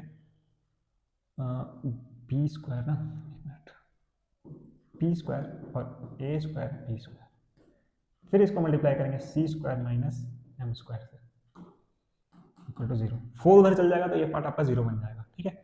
बचा हुआ a² b² c² माइनस, इसको मल्टीप्लाई करना स्टार्ट करो, देखो कुछ कटेगा, b² को c² से तो b² c², उस तरह से b² को आप मल्टीप्लाई करोगे यहाँ m² से, ठीक है। साथ ही साथ इस माइनस का साइन का ध्यान रखोगे, तो माइनस माइनस प्लस, तो B square M square, A square B square को सी स्क्वायर से, यहाँ माइनस है तो minus A square B square C square, A square B square को एम स्क्वायर से और माइनस माइनस प्लस, तो A square B square M square is equal to 0। ठीक है, इज इक्वल टू क्या हो गया 0। अब देखिए इसमें से एक टर्म आपको दिख रहा है कैंसिल हो जाएगा, क्लियर। अब बचा हुआ टर्म से क्या करोगे, कॉमन निकालोगे। क्या हमें कॉमन दिख रहा है, देखो कुछ निकालते हैं। ठीक है, क्या बच रहा है, ये जो नेगेटिव टर्म है, ठीक है, उसको उस साइड भेजते हैं। देखो यहाँ पे क्या बचेगा, आपका b square M square plus a square B square M square is equal to, उधर बचेगा ये जो टर्म है माइनस से उधर जाएगा प्लस में बी स्क्वायर सी स्क्वायर। यहाँ से कॉमन दिखेगा बी स्क्वायर और वहाँ से भी आपको बी स्क्वायर दिख रहा है, तो वो कैंसिल हो जाएगा। ठीक है, देखो ऊपर बना रहा हूँ, बी स्क्वायर कॉमन निकालो, बचेगा m square plus a square B square is equal to, B square वहाँ से ऑलरेडी है मतलब बी स्क्वायर सी स्क्वायर, तो बी स्क्वायर से बी स्क्वायर वाला टर्म कैंसिल हुआ। आपको यहाँ पे इक्वेशन आई थिंक मिल गया, मिला कि नहीं मिला, कुछ गलती हुआ क्या। अच्छा एम स्क्वायर भी कॉमन, यहाँ से एम स्क्वायर भी था ना, तो एम स्क्वायर भी निकाल लो। देखो एक मिनट, बी स्क्वायर और एम स्क्वायर भी निकाल लो, यहाँ से बच जाएगा 1 और यहाँ से बच जाएगा बी स्क्वायर और एम स्क्वायर निकाल लोगे तो बच जाएगा ए स्क्वायर। ठीक है, is equal to B square से बी स्क्वायर का टर्म कैंसिल हुआ, यहाँ पे बच गया C square is equal to M का स्क्वायर प्लस 1 प्लस ए का स्क्वायर। ठीक है, क्लियर है, बहुत सिंपल सा था। क्या किए, आपको दे रखा था कि इक्वल रूट्स था, तो इक्वल रूट्स के लिए हम लोग जानते हैं कि डी का वैल्यू क्या होता है, डी का वैल्यू होता है 0। डी का वैल्यू से ए बी सी पहले निकाल लिया इक्वेशन को देख के, सिंप्लीफाई किए और यहाँ पे आपका आंसर आ गया। ठीक है, चलिए अब नेक्स्ट क्वेश्चन में हम लोग बढ़ते हैं। तो क्वेश्चन नंबर 13 हमारा क्या कह रहा है, आओ देखते हैं। A 2-digit number is such that the product of its digits is 18। एक 2 डिजिट का नंबर है और उसके जो डिजिट्स है उन दोनों का प्रोडक्ट यानी मल्टीप्लाई करने पे 18 दिया हुआ है। ठीक है, 2 डिजिट का नंबर है आपको, तो 2 डिजिट का नंबर है तो देखो यहाँ पे कुछ इस तरह से होगा, उनमें से यहाँ जो बैठा हुआ डिजिट है और यहाँ जो बैठा हुआ डिजिट है, यानी कि 1s प्लेस और 10s प्लेस में जो बैठा हुआ डिजिट है उसका प्रोडक्ट 18 है। ठीक है, तो इनमें से आपको एक डिजिट को x लेट कर लेना है। ठीक है, आप यहाँ लेट कर लो x, let the digit at 1s या 10s प्लेस, किसी को भी x लेट कर लोगे। ठीक है, तो हम लोग यहाँ स्टार्टिंग में इस तरह से लिखेंगे, देखिए late digit at 1s place, माना कि 1s प्लेस पे जो डिजिट है वो है x। ठीक है, आ गया। उसके बाद जो 10s प्लेस में डिजिट है वो कैसे निकालेंगे, देखो तो डिजिट एट 10s प्लेस, तो क्योंकि इन दोनों नंबर को मल्टीप्लाई करने से 18 आ रहा था, उनमें से एक नंबर आपको पता है, तो सेकेंड वाला नंबर को निकालने के लिए क्या करोगे, 18 अपॉन एक्स।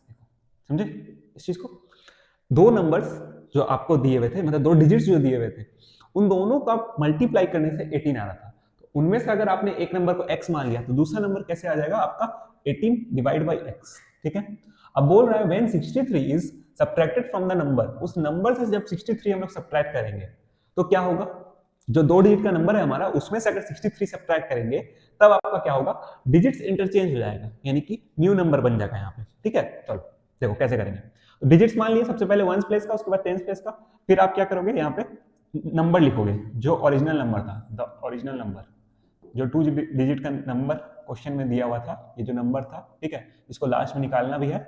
ये नंबर कैसे निकलेगा, तो ये नंबर निकलेगा आपका इस तरह से, देखो ध्यान से यहाँ पे,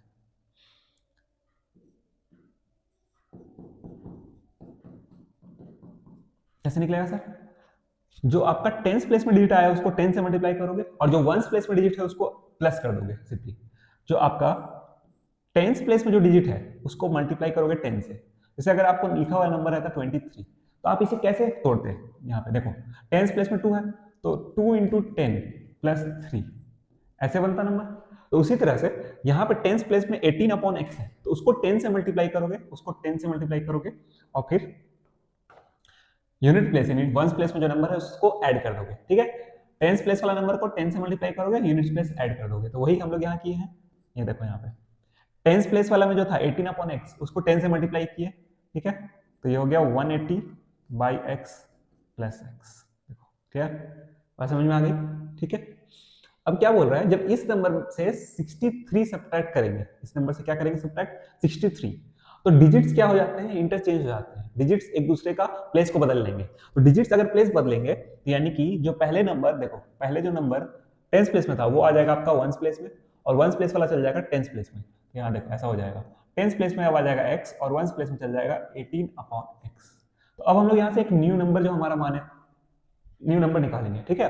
देखो देयरफॉर द न्यू नंबर, हमारा न्यू नंबर क्या होगा सर? नंबर कैसे बनाएंगे? देखो नंबर बनाने का वही तरीका है जो आपका डिजिट टेंस प्लेस में उसमें 10 मल्टीप्लाई करो प्लस आपका वंस प्लेस वाला डिजिट, ठीक है। देखो क्लियर है, यहाँ पे 10 इंटू आप क्या मल्टीप्लाई करोगे, यहाँ पे x प्लेस सॉरी मतलब टेंस प्लेस में x है तो 10 मल्टीप्लाई करोगे और सिंपली ऐड कर दोगे आपको ये वाला वैल्यू, ठीक है, यानी 18/x। इसको देखो यहाँ से हो जाएगा 10x प्लस 18/x। तो ये हो गया न्यू नंबर, ये हो गया आपका ओरिजिनल नंबर, ठीक है। तो अकॉर्डिंग टू क्वेश्चन क्या बोल रहा था कि अगर ओरिजिनल नंबर में से 63 सब्ट्रैक्ट करेंगे तो आपका न्यू नंबर आ जाएगा और वो न्यू नंबर डिजिट्स इंटरचेंज किया हुआ रहेगा। तो सबसे पहले हम लोग यहाँ किए थे, आपका नंबर्स को लेट किए थे, ओरिजिनल नंबर निकाले, फिर डिजिट्स जो इंटरचेंज करने के बाद जो न्यू नंबर आ रहा था वो निकाले। अब क्वेश्चन के अनुसार यहाँ लिखेंगे। देखो अकॉर्डिंग टू क्वेश्चन क्या बोल रहा था, आपका ओरिजिनल नंबर में से अगर 63 माइनस करोगे तो न्यू नंबर आता है, ठीक है। ओरिजिनल नंबर में से 63 माइनस करोगे तो डिजिट्स इंटरचेंज हो जा रहा था, न्यू नंबर बन जा रहा था। तो यहाँ पे आप देखो आपका ओरिजिनल नंबर कितना था, 180/x प्लस x, ठीक है, 180/x plus x minus 63 is equal to, यहाँ न्यू नंबर था 10x प्लस 18/x, राइट। एक बार चेक कर लेते हैं, चलो जल्दी से, हाँ ठीक है, ओके। सारा x को x के साइड कर लेते हैं और यहाँ से एक इक्वेशन बनाते हैं जल्दी से। देखो यहाँ पे 180/x प्लस x, इस 10x को इधर ले आओ माइनस 10x, इस 18/x को इधर ले आओ और ये 63 को इधर आप भेज दो तो 63, ठीक है। एलसीएम लेके यहाँ से एक क्वाड्रेटिक बनाएंगे जल्दी से, ठीक है। चलिए देखिए क्वाड्रेटिक बनाओ जल्दी से, क्या हो जाएगा क्वाड्रेटिक, क्या हो जाएगा क्वाड्रेटिक, x और x का एलसीएम x हो जाएगा सर, ठीक है, x हो जाएगा। अब देखो यहाँ पे आपका सर ये 180 रह गया, यहाँ पे 1 था तो ये हो जाएगा x², यहाँ भी x मल्टीप्लाई होगा तो यहाँ हो जाएगा 10x², यहाँ कुछ मल्टीप्लाई नहीं होगा तो 18, ठीक है। क्रॉस करोगे x उधर भेजोगे, यहाँ तब तक आपका 180, 1x² में से 10x² जाएगा तो बचेगा -9x² माइनस 18 और ये x उधर गया हुआ रहेगा तो 63x, ठीक है। अब सारा नंबर्स को आप उधर भेज दो। सर उधर किधर भेजेंगे, याद रखना x² का जो टर्म है वो पॉजिटिव में रखना है, ठीक है। x² का जो टर्म है वो क्या चीज में रखना है, पॉजिटिव में। तो यहाँ x² का टर्म जो है -9x², इसका कोफिशिएंट क्या दिख रहा है, मतलब सॉरी इसका जो साइन है माइनस दिख रहा है, इसको आप उस साइड ले जाओ ताकि प्लस बना लो, ठीक है, कुछ नहीं प्लस बनाना है हमें। देखो 9x² उधर ले गए, 63x पहले से था 63x और ये दोनों नंबर सब्ट्रैक्ट होकर आपको कितना दे देगा 162 माइनस का 162 इज इक्वल टू 0। देखो यहाँ पे 162, हाँ। अब यहाँ से 9 कॉमन निकालोगे, इक्वेशन को सिंप्लीफाई करना है, ठीक है। आपको इक्वेशन को सिंप्लीफाई जितना करोगे उतना आपका इजी हो जाएगा सॉल्यूशन निकालने में, आपको दिक्कत नहीं होगा, टाइम भी बचेगा प्लस में कैलकुलेशन से बचोगे, ठीक है। तो 9 यहाँ से कॉमन निकालोगे, बचेगा x² प्लस 7x माइनस कितना बचेगा 8, ठीक है, हाँ 18 बार में। देखो सिंपल सा इक्वेशन हमको यहाँ मिल गया, क्या इक्वेशन मिल गया सर, देखो x² plus 7x minus 18 is equal to 0। इसको मिडिल टर्म स्प्लिट कर लो, इसको मिडिल टर्म स्प्लिट कर लो या फिर आप क्या कर लो यहाँ पे d का फॉर्मूला लगा दो, ठीक है। तो यहाँ सिंपल सा नंबर है 18 है, 18 को तोड़ना है दो पार्ट्स में, हम आसानी से तोड़ देंगे, 9 2 जा 18 होता है, देखो हम लोग ऐसे तोड़ लेंगे आसानी से, 9x माइनस 2x, ठीक है। 7 के सामने में बड़ा 7 के आगे में प्लस साइन था, तो ये जो दो नंबर है 9 और 2 उसमें से बड़े वाले नंबर में प्लस साइन रख लो, छोटे वाले नंबर में माइनस साइन रख लो, ये होता है टेक्निक। -18 इज इक्वल टू 0, यहाँ से कॉमन निकालोगे x बचेगा, x प्लस 9 बचेगा, यहाँ से -2 कॉमन निकालोगे x प्लस 9 बचेगा। तो यहाँ से ये वाला टर्म सेम हो गया सर, ये वाला दो बार आ रहा है तो x प्लस 9 लिखोगे, यहाँ से बचेगा x minus 2 is equal to 0। Solve करोगे इससे x इज इक्वल टू 2 और एक आ जाएगा x इक्वल टू 9। तो क्योंकि हमने x को डिजिट माना था और डिजिट आपका नेगेटिव नंबर होगा नहीं, डिजिट आपका 0 से लेके 9 तक कोई नंबर हो सकता है, तो -2 एक्सेप्टेबल वैल्यू नहीं है, तो बच गया आपके सामने वैल्यू कौन सा 2, ठीक है। अब 2 बच गया तो नंबर कैसे बनाएंगे, हमें नंबर पूछा था, अक्सर बच्चे यहीं पे छोड़ के आ जाते हैं, ठीक है। आप x में छोड़ के नहीं आना, आपको पूरा देखो फाइंड आउट करना है, क्या फाइंड करना था, नंबर। नंबर हमने क्या माना था, देखो ये वाला पार्ट हमने नंबर माना था, इसमें जहां जहां x है वहां वैल्यू पुट कर देंगे 2, therefore the number is 180/x plus x था, देखो 180/2 प्लस x, काटोगे इसको तो कितना हो जाएगा, ये 90 बार में चल जाएगा, 90 प्लस 2, देखो 92 नंबर हमारा कौन सा हो गया, 92। अब आप देख सकते हो इसमें ट्राई करके, ये जो डिजिट्स है, डिजिट्स का प्रोडक्ट क्या बोला था, 18, तो 9 और 2 को मल्टीप्लाई करोगे तो 18 आता है। ठीक है, आई होप क्लियर हुआ आपको। ठीक है, अगर क्लियर नहीं हुआ एक बार क्या करो, वीडियो को फिर से देखो इस वाले पार्ट में। ठीक है, आपको समझ में आ जाएगा। चलिए नेक्स्ट क्वेश्चन में बढ़ते हैं। ओके देखो नेक्स्ट क्वेश्चन फिर से एक वर्ड प्रॉब्लम है। ठीक है, मार्क्स पे बेस्ड वर्ड प्रॉब्लम है। तो इन अ क्लास टेस्ट, देखो क्लास टेस्ट का बात किया, ये तो दुखती रक्त पे, मतलब यहाँ पे क्या बोलते हैं उसको, थोड़ा सा पर्सनल वाला क्वेश्चन हो गया है ना, पर्सनल क्वेश्चन हो गया। यहाँ पे क्या बोला है, एक क्लास टेस्ट में अरुण का मार्क्स हिंदी और इंग्लिश में मिला के 30 है। अरुण का मार्क्स हिंदी और इंग्लिश मिला के 30 मार्क्स है। क्लियर, तो लास्ट, यहाँ पे लास्ट लाइन आप देखो, लास्ट लाइन पे थोड़ा गौर करो, last line, find his marks in the two subjects, दो सब्जेक्ट्स में जो मार्क्स आए हैं हिंदी और इंग्लिश, वो मार्क्स कितने हैं निकालने हैं। ठीक है, जो आपका लास्ट वाला लाइन होता है ना, chapter number 3 linear equation into variable और क्वाड्रेटिक इक्वेशन, इसमें जो फाइंड करने बोल रहा होता है वहीं से आपको वेरिएबल लेट करना स्टार्ट करना है। तो दो सब्जेक्ट्स में क्या क्या मार्क्स आए हैं उसको निकालना है। तो क्या करोगे आप इसमें कि उनमें से एक सब्जेक्ट का मार्क्स को x मान लो। देखो let the marks in Hindi, Hindi वाला मार्क्स को कितना मान लिए, x मान लिए। ठीक है, x मान लिए सर। तो अब बचा इंग्लिश का मार्क्स, और इंग्लिश और हिंदी को जोड़ के कितना आया था, 30 आया था। तो इसीलिए इंग्लिश का मार्क्स पता चल जाएगा। ठीक है, अगर दो नंबर्स को जोड़ के आपको 30 गिवन है, एक x पता चल गया तो दूसरा वाला नंबर आ जाएगा 30 माइनस एक्स, माइनस करके देखो 30 माइनस एक्स, यहां से क्लियर। अब देखिए क्वेश्चन में आगे बढ़ते हैं।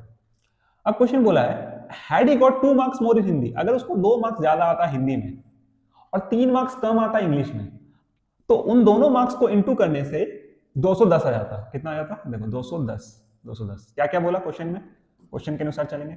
बोला अगर हिंदी में आपका 2 मार्क्स ज्यादा आता, तो देखो हिंदी वाला मार्क्स में 2 ज्यादा लिख दो। ठीक है, लिख दिए सर। और इंग्लिश वाला मार्क्स में 3 कम, 3 कम लिख दो। 30 माइनस एक्स था इंग्लिश का मार्क्स, अब 3 कम आया। ठीक है, यहां पे हैड लगाया है, मतलब क्वेश्चन बोल रहा है अगर ऐसा हुआ होता तो इंग्लिश का, सॉरी हिंदी का और इंग्लिश का मार्क्स में ऐसा ऐसा भैया चेंज होता, तो इन दोनों को इंटू करने से कितना आता है उसका, 210 नंबर। ये देखो 210 नंबर। ठीक है, यहां से जल्दी से एक क्वाड्रेटिक बनाओगे, x प्लस 2 हो गया, और देखो 30 में से 3 जाएगा तो 27 minus x is equal to 210। जल्दी से यहां से एक क्वाड्रेटिक निकाल लोगे आप, मल्टीप्लाई करोगे। चलो मल्टीप्लाई करते हैं साथ में, 27 into x 27x minus x square plus 54 minus 2x is equal to 210। Clear बात। अब मैंने बात किया था एक्स स्क्वायर वाला जो कोफिशिएंट, एक्स स्क्वायर का जो टर्म होता है उसको आपको रखना होता है कहां पे, तो पॉजिटिव में। एक्स स्क्वायर का यहाँ जो टर्म है वो नेगेटिव दिख रहा है, इसको जल्दी से पॉजिटिव कर लेते हैं उस साइड भेज के। देखिए यहाँ पे और क्या कर सकते हैं, देखो ये लाइक टर्म मिल गया 27x और 2x। ठीक है, सबको उधर भेजेंगे, यहाँ एक्स स्क्वायर को उस साइड भेजे, देखो प्लस हो गया। अब 27x में से 2x जाएगा तो 25x बचेगा, और वो उधर चल जाएगा तो माइनस 25x हो गया। ठीक है, 54 जो टर्म है ये भी उधर चल जाएगा, तो 210 माइनस 54 इक्वल टू इस साइड क्या बच जाएगा आपका, 0। ठीक है, क्लियर। चलो एक्स स्क्वायर माइनस 25x, 210 में से 54 माइनस करना है, तो 210 में 54 माइनस करोगे कितना बचेगा आपको, ये हो गया 160 और 156 होना चाहिए। हाँ ठीक है, 156, 6 5 11, हाँ ठीक है करेक्ट। ठीक है, अब मिडिल टर्म स्प्लिट लगा दो या फिर डी का फॉर्मूला लगा दो, आपको सॉल्यूशन निकालना है बस क्वाड्रेटिक का किसी भी तरह से। ठीक है, मेथड कोई सा भी होगा, एक्स का जो आंसर आएगा वो हो जाएगा आपका हिंदी का मार्क्स, और उसका वैल्यू को पुट करेंगे यहाँ पे तो इंग्लिश का मार्क्स आ जाएगा। चलो साथ में करते हैं, 156 को अगर फैक्टराइज कर लेते हैं तो आपका ये हो जाएगा, चलो साथ में कर लेते हैं। ठीक है, देखो मैं बता भी देता हूँ, 3 के टेबल से डिवाइड करो इसको। ठीक है, तो 52 बार में चला जाएगा, सही है ना, हाँ सही है। फिर 3 के टेबल से डिवाइड करोगे कितने बार में चल जाएगा, जल्दी से बता दो। 20 20 20 20 20 कितने बार में जाएगा जल्दी, 20 नहीं सॉरी 20 नहीं, अरे कुछ गलत हो रहा है क्या, कुछ गलत हो रहा है। 52 52 52 52 3 के टेबल से कहाँ जाएगा, 52 3 के टेबल से कहाँ जाएगा, ये क्या कर रहे हैं, 2 के टेबल से जाएगा ना, 2 के टेबल से जाएगा कितने बार में जाएगा सर, 26 बार में। ठीक है, 26 बार में। अब 2 के टेबल से चल जाएगा 13 बार में। अब यहाँ से में से एक नंबर उठा लो, 2 2 2 और 13, सॉरी 3 2 2 और 13, 4 नंबर्स में हम लोग उसको स्प्लिट कर दिया। अब उसमें से कोई दो ऐसा नंबर पिक करो जिससे भैया 25 दिख जाए। तो देखो 3 2 और 2 को साथ में रख लो, 3 2 और 2 को साथ में रख लो, 13 इधर रख लो, तो ये हो गया 12 और ये हो गया 13। ठीक है, 12 और 13 क्लियर है, आपको समझ में आया? ठीक है, मैंने आपको सॉल्व करके बताया इसलिए। 12 और 13, देखो यहाँ 12 और 13 का सम करने से 25 आता है, तो यहाँ पे लिखोगे कैसे, -12x, देखो ब्रैकेट लगा के, अगर नहीं आता एकदम बेसिक से बता रहे हैं, एकदम बेसिक से, ठीक है, बिल्कुल बेसिक से। 12 और 13 x को जोड़ने से 25x आएगा, बाहर वाला माइनस रखे, ब्रैकेट में रख के काम किए, ब्रैकेट को खोलोगे, -12x -13x plus 156 is equal to 0। Common निकालोगे x -12 -13 निकालोगे, यहाँ से बचेगा x -12। देखो आपको दो पार्ट्स में स्प्लिट हो गया है, ठीक है, इसको हम लोग जरा यहाँ पे कर लेते हैं काम। देखिए दो पार्ट्स में स्प्लिट हो गया, ये और ये सेम दिख रहा है, इसको एक बार लिखो, x -12 और x -13, x माइनस हमारा कितना हो गया 13 इज इक्वल टू 0। सॉल्व करोगे तो यहाँ से x का 12 आएगा और दूसरा वैल्यू आ जाएगा x का 13। सर क्या हमारा आंसर आ गया? तो 90% सर आ गया है आंसर। अब यहाँ छोड़ के मत आ जाना, ठीक है, आपको निकालने बोला था मार्क्स, मार्क्स बताना है, तो मार्क्स को हमने क्या माना था, हिंदी का मार्क्स माना था x, इसका मतलब हिंदी में आया भैया चाहे तो 12 नंबर या फिर कौन सा नंबर 13 नंबर, ठीक है। 12 पुट करोगे तो यहाँ पे वैल्यू मिल जाएगा आपका 18, और 13 वैल्यू पुट करोगे तो क्या मिल जाएगा, एक मिनट कुछ गलत हो रहा है क्या, 13 पुट करोगे तो मिलेगा 17, ठीक है वो भी सही है, और 12 पुट करोगे तो 18, अच्छा ठीक है, तो दोनों पुट करोगे दो वैल्यूज आएंगे, ठीक है, कोई दिक्कत नहीं है, गलती नहीं है, ठीक है। यहाँ पे हम लोग कर लेते हैं, therefore marks in Hindi, Hindi में कितने मार्क्स आए हैं, अगर आप x को मान रहे हो 12, ठीक है, तो इंग्लिश में कितने मार्क्स आएंगे फिर, तो 30 में से 12 घटाओगे, 30 में से 12 घटाओगे तो बच जाएगा आपका 18। तो अगर मार्क्स इंग्लिश में, हिंदी में 12 है तो इंग्लिश में 18 है, और अगर सेकंड टाइम में अगर आप x की जगह 13 पुट करोगे तो इंग्लिश में कितना आ जाएगा 17। तो दोनों पॉसिबल वैल्यूज है, आपको दोनों लिख के आने हैं, ठीक है।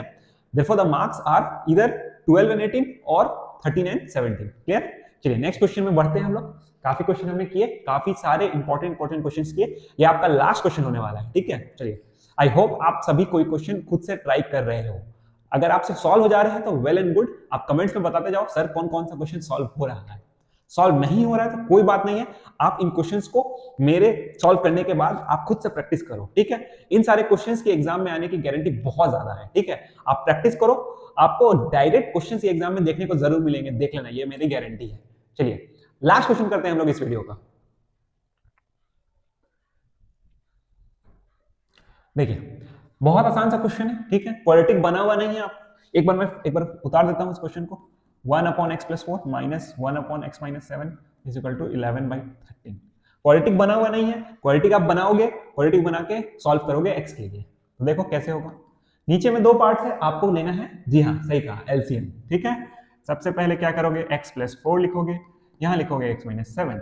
सर एलसीएम ऐसे लेते हैं, जी हाँ ऐसे लेते हो, ठीक है, जहां पे दो अगर अलग अलग वेरिएबल्स दिए हो दोनों को लिख दो। अब इस वाले वेरिएबल के पास ये टर्म नहीं है तो ये इधर चल जाएगा, और इस वाले वेरिएबल के पास ये नहीं है तो ये इधर चल जाएगा। ये देखो ऊपर आ गया x - 7। अब बेसिक मिस्टेक यहाँ क्या करोगे, देखना साइन में आप कर सकते हो बेसिक मिस्टेक, ध्यान रखना बीच में माइनस है तो ब्रैकेट लगा के काम करना, x + 4, ठीक है। चलो इज इक्वल टू 11/13। देखिए यहां से ब्रैकेट खोल देना तो क्या होगा, x - 7 - x - 4, नीचे में इसको मल्टीप्लाई कर लो तो हो जाएगा x², ये आपका हो जाएगा 4x - 7x, ठीक है, प्लस में सॉरी माइनस में 28 इज इक्वल टू 11/30। देखिए सही है, x² - 7x + 4x - 28। अब क्या करना है, देखो ये वाला पार्ट कटा, ठीक है, ये वाला पार्ट कट गया, ऊपर में आप आया -11, यहाँ नीचे में आ गया x² - 3x - 28 is equal to 11/30। अब देखो अगर आप बहुत तेज हो तो क्या करोगे, यहाँ से क्रॉस मल्टीप्लाई करना स्टार्ट कर दोगे और फिर अपने लिए मुसीबत क्रिएट करोगे। थोड़ा सा कम तेज हो तो यहाँ देखोगे 11 से 11 कैंसिल हो जाएगा, ठीक है, उसके बाद क्रॉस मल्टीप्लाई करना, यहाँ बचेगा -1, क्रॉस मल्टीप्लाई होगा इंटू 30 इज इक्वल टू ये पूरा चल जाएगा x² - 3x - 28, ठीक है। चलो ये -30 उधर भेज दोगे, चलो अगला स्टेप में भेज देते हैं हम लोग, ये उधर चल जाएगा, तो x² - 3x - 28 प्लस का 30, इस साइड बचा था 0, बस उसको पलट के लिख दिए, ठीक है, पूरा इक्वेशन को पलट दिए, ये वाला पार्ट इधर ले आए, इसको उधर लिख दिए, कुछ दिक्कत नहीं है, x square minus 3x plus 2 is equal to 0। कितना आसान सा हमारे पास एक क्वेश्चन आ गया, इसको कर लेना है आपको सॉल्व। ठीक है, इसको सॉल्व करोगे, कैसे सॉल्व करेंगे सर? मिडिल टर्म स्प्लिट लगा दो, 2 का फैक्टर्स है तो 2 का फैक्टर्स क्या हो गया? 2 और 1, 2 1 2, और 2 और 1 को ऐड करने से देखो ये 3 आ जा रहा है। देखो यहाँ पे सॉल्व करेंगे, वापस मैंने बताया था अभी पिछले वाले क्वेश्चन में, बीच में माइनस है तो क्या करोगे? ब्रैकेट लगा के कर लो अगर आपको प्रॉब्लम होता है तो। नहीं होता है तो आप एज इट इज जैसे करते हो करो, कोई बात नहीं है। ठीक है, minus 2x minus 1x plus 2 is equal to 0। यहां से कॉमन निकालोगे x x minus 2 minus 1 x minus 2। ठीक है, दो फैक्टर्स आपको दिख गए। अब दो फैक्टर्स क्या क्या हो गए? एक हो गया x माइनस 2, यहां से हो गया x minus 1 is equal to 0 is equal to 0। तो सॉल्व करेंगे तो दो वैल्यूज मिल जाएगा। कहां लिखूं? यहां लिख देते हैं। ठीक है, x इज इक्वल टू 2 और एक बार x इज इक्वल टू 1। ये रहा आपका सॉल्यूशन। ठीक है, बहुत आसान सा क्वेश्चन था। क्या किए सर? जब भी क्वाड्रेटिक के फॉर्मेट में नहीं दिया हुआ होता है, फ्रैक्शन में दिए हुए थे पार्ट्स, एलसीएम लिया हमने, क्वाड्रेटिक बनाया, सॉल्व कर दिया। ठीक है, आई होप आपने इन सारे क्वेश्चंस को सॉल्व किया होगा अच्छे से। अगर सॉल्व नहीं किया है तो बहुत बड़ी मिस्टेक कर रहे हो। ठीक है, मैं बार बार बोल रहा हूं, ये सारे इंपॉर्टेंट क्वेश्चंस है, आपको एग्जाम में डायरेक्ट देखने को मिलेंगे। अगर आपको ये वीडियो अच्छा लगा होगा तो वीडियो को जरूर लाइक कर दीजिएगा, अपने दोस्तों के साथ जरूर शेयर कीजिएगा, क्योंकि वीडियो बनाने में और रिसर्च करने में काफी मेहनत लगती है। तो कम से कम एक दोस्त के साथ शेयर कर दो, इतना ही मेरे लिए काफी होगा। चलिए मिलते हैं हमारे नेक्स्ट वीडियो के अंदर। नेक्स्ट टॉपिक होगा आपका अर्थमेटिक प्रोग्रेशन। अगर आपको कोई और वीडियो पहले चाहिए किसी और चैप्टर का जिससे आपको बहुत डर लग रहा है तो कमेंट्स में बता देना सर, पहले हम वही वीडियो ले आएंगे आपके लिए। ओके, टिल द टाइम आप अच्छे से पढ़ाई करो।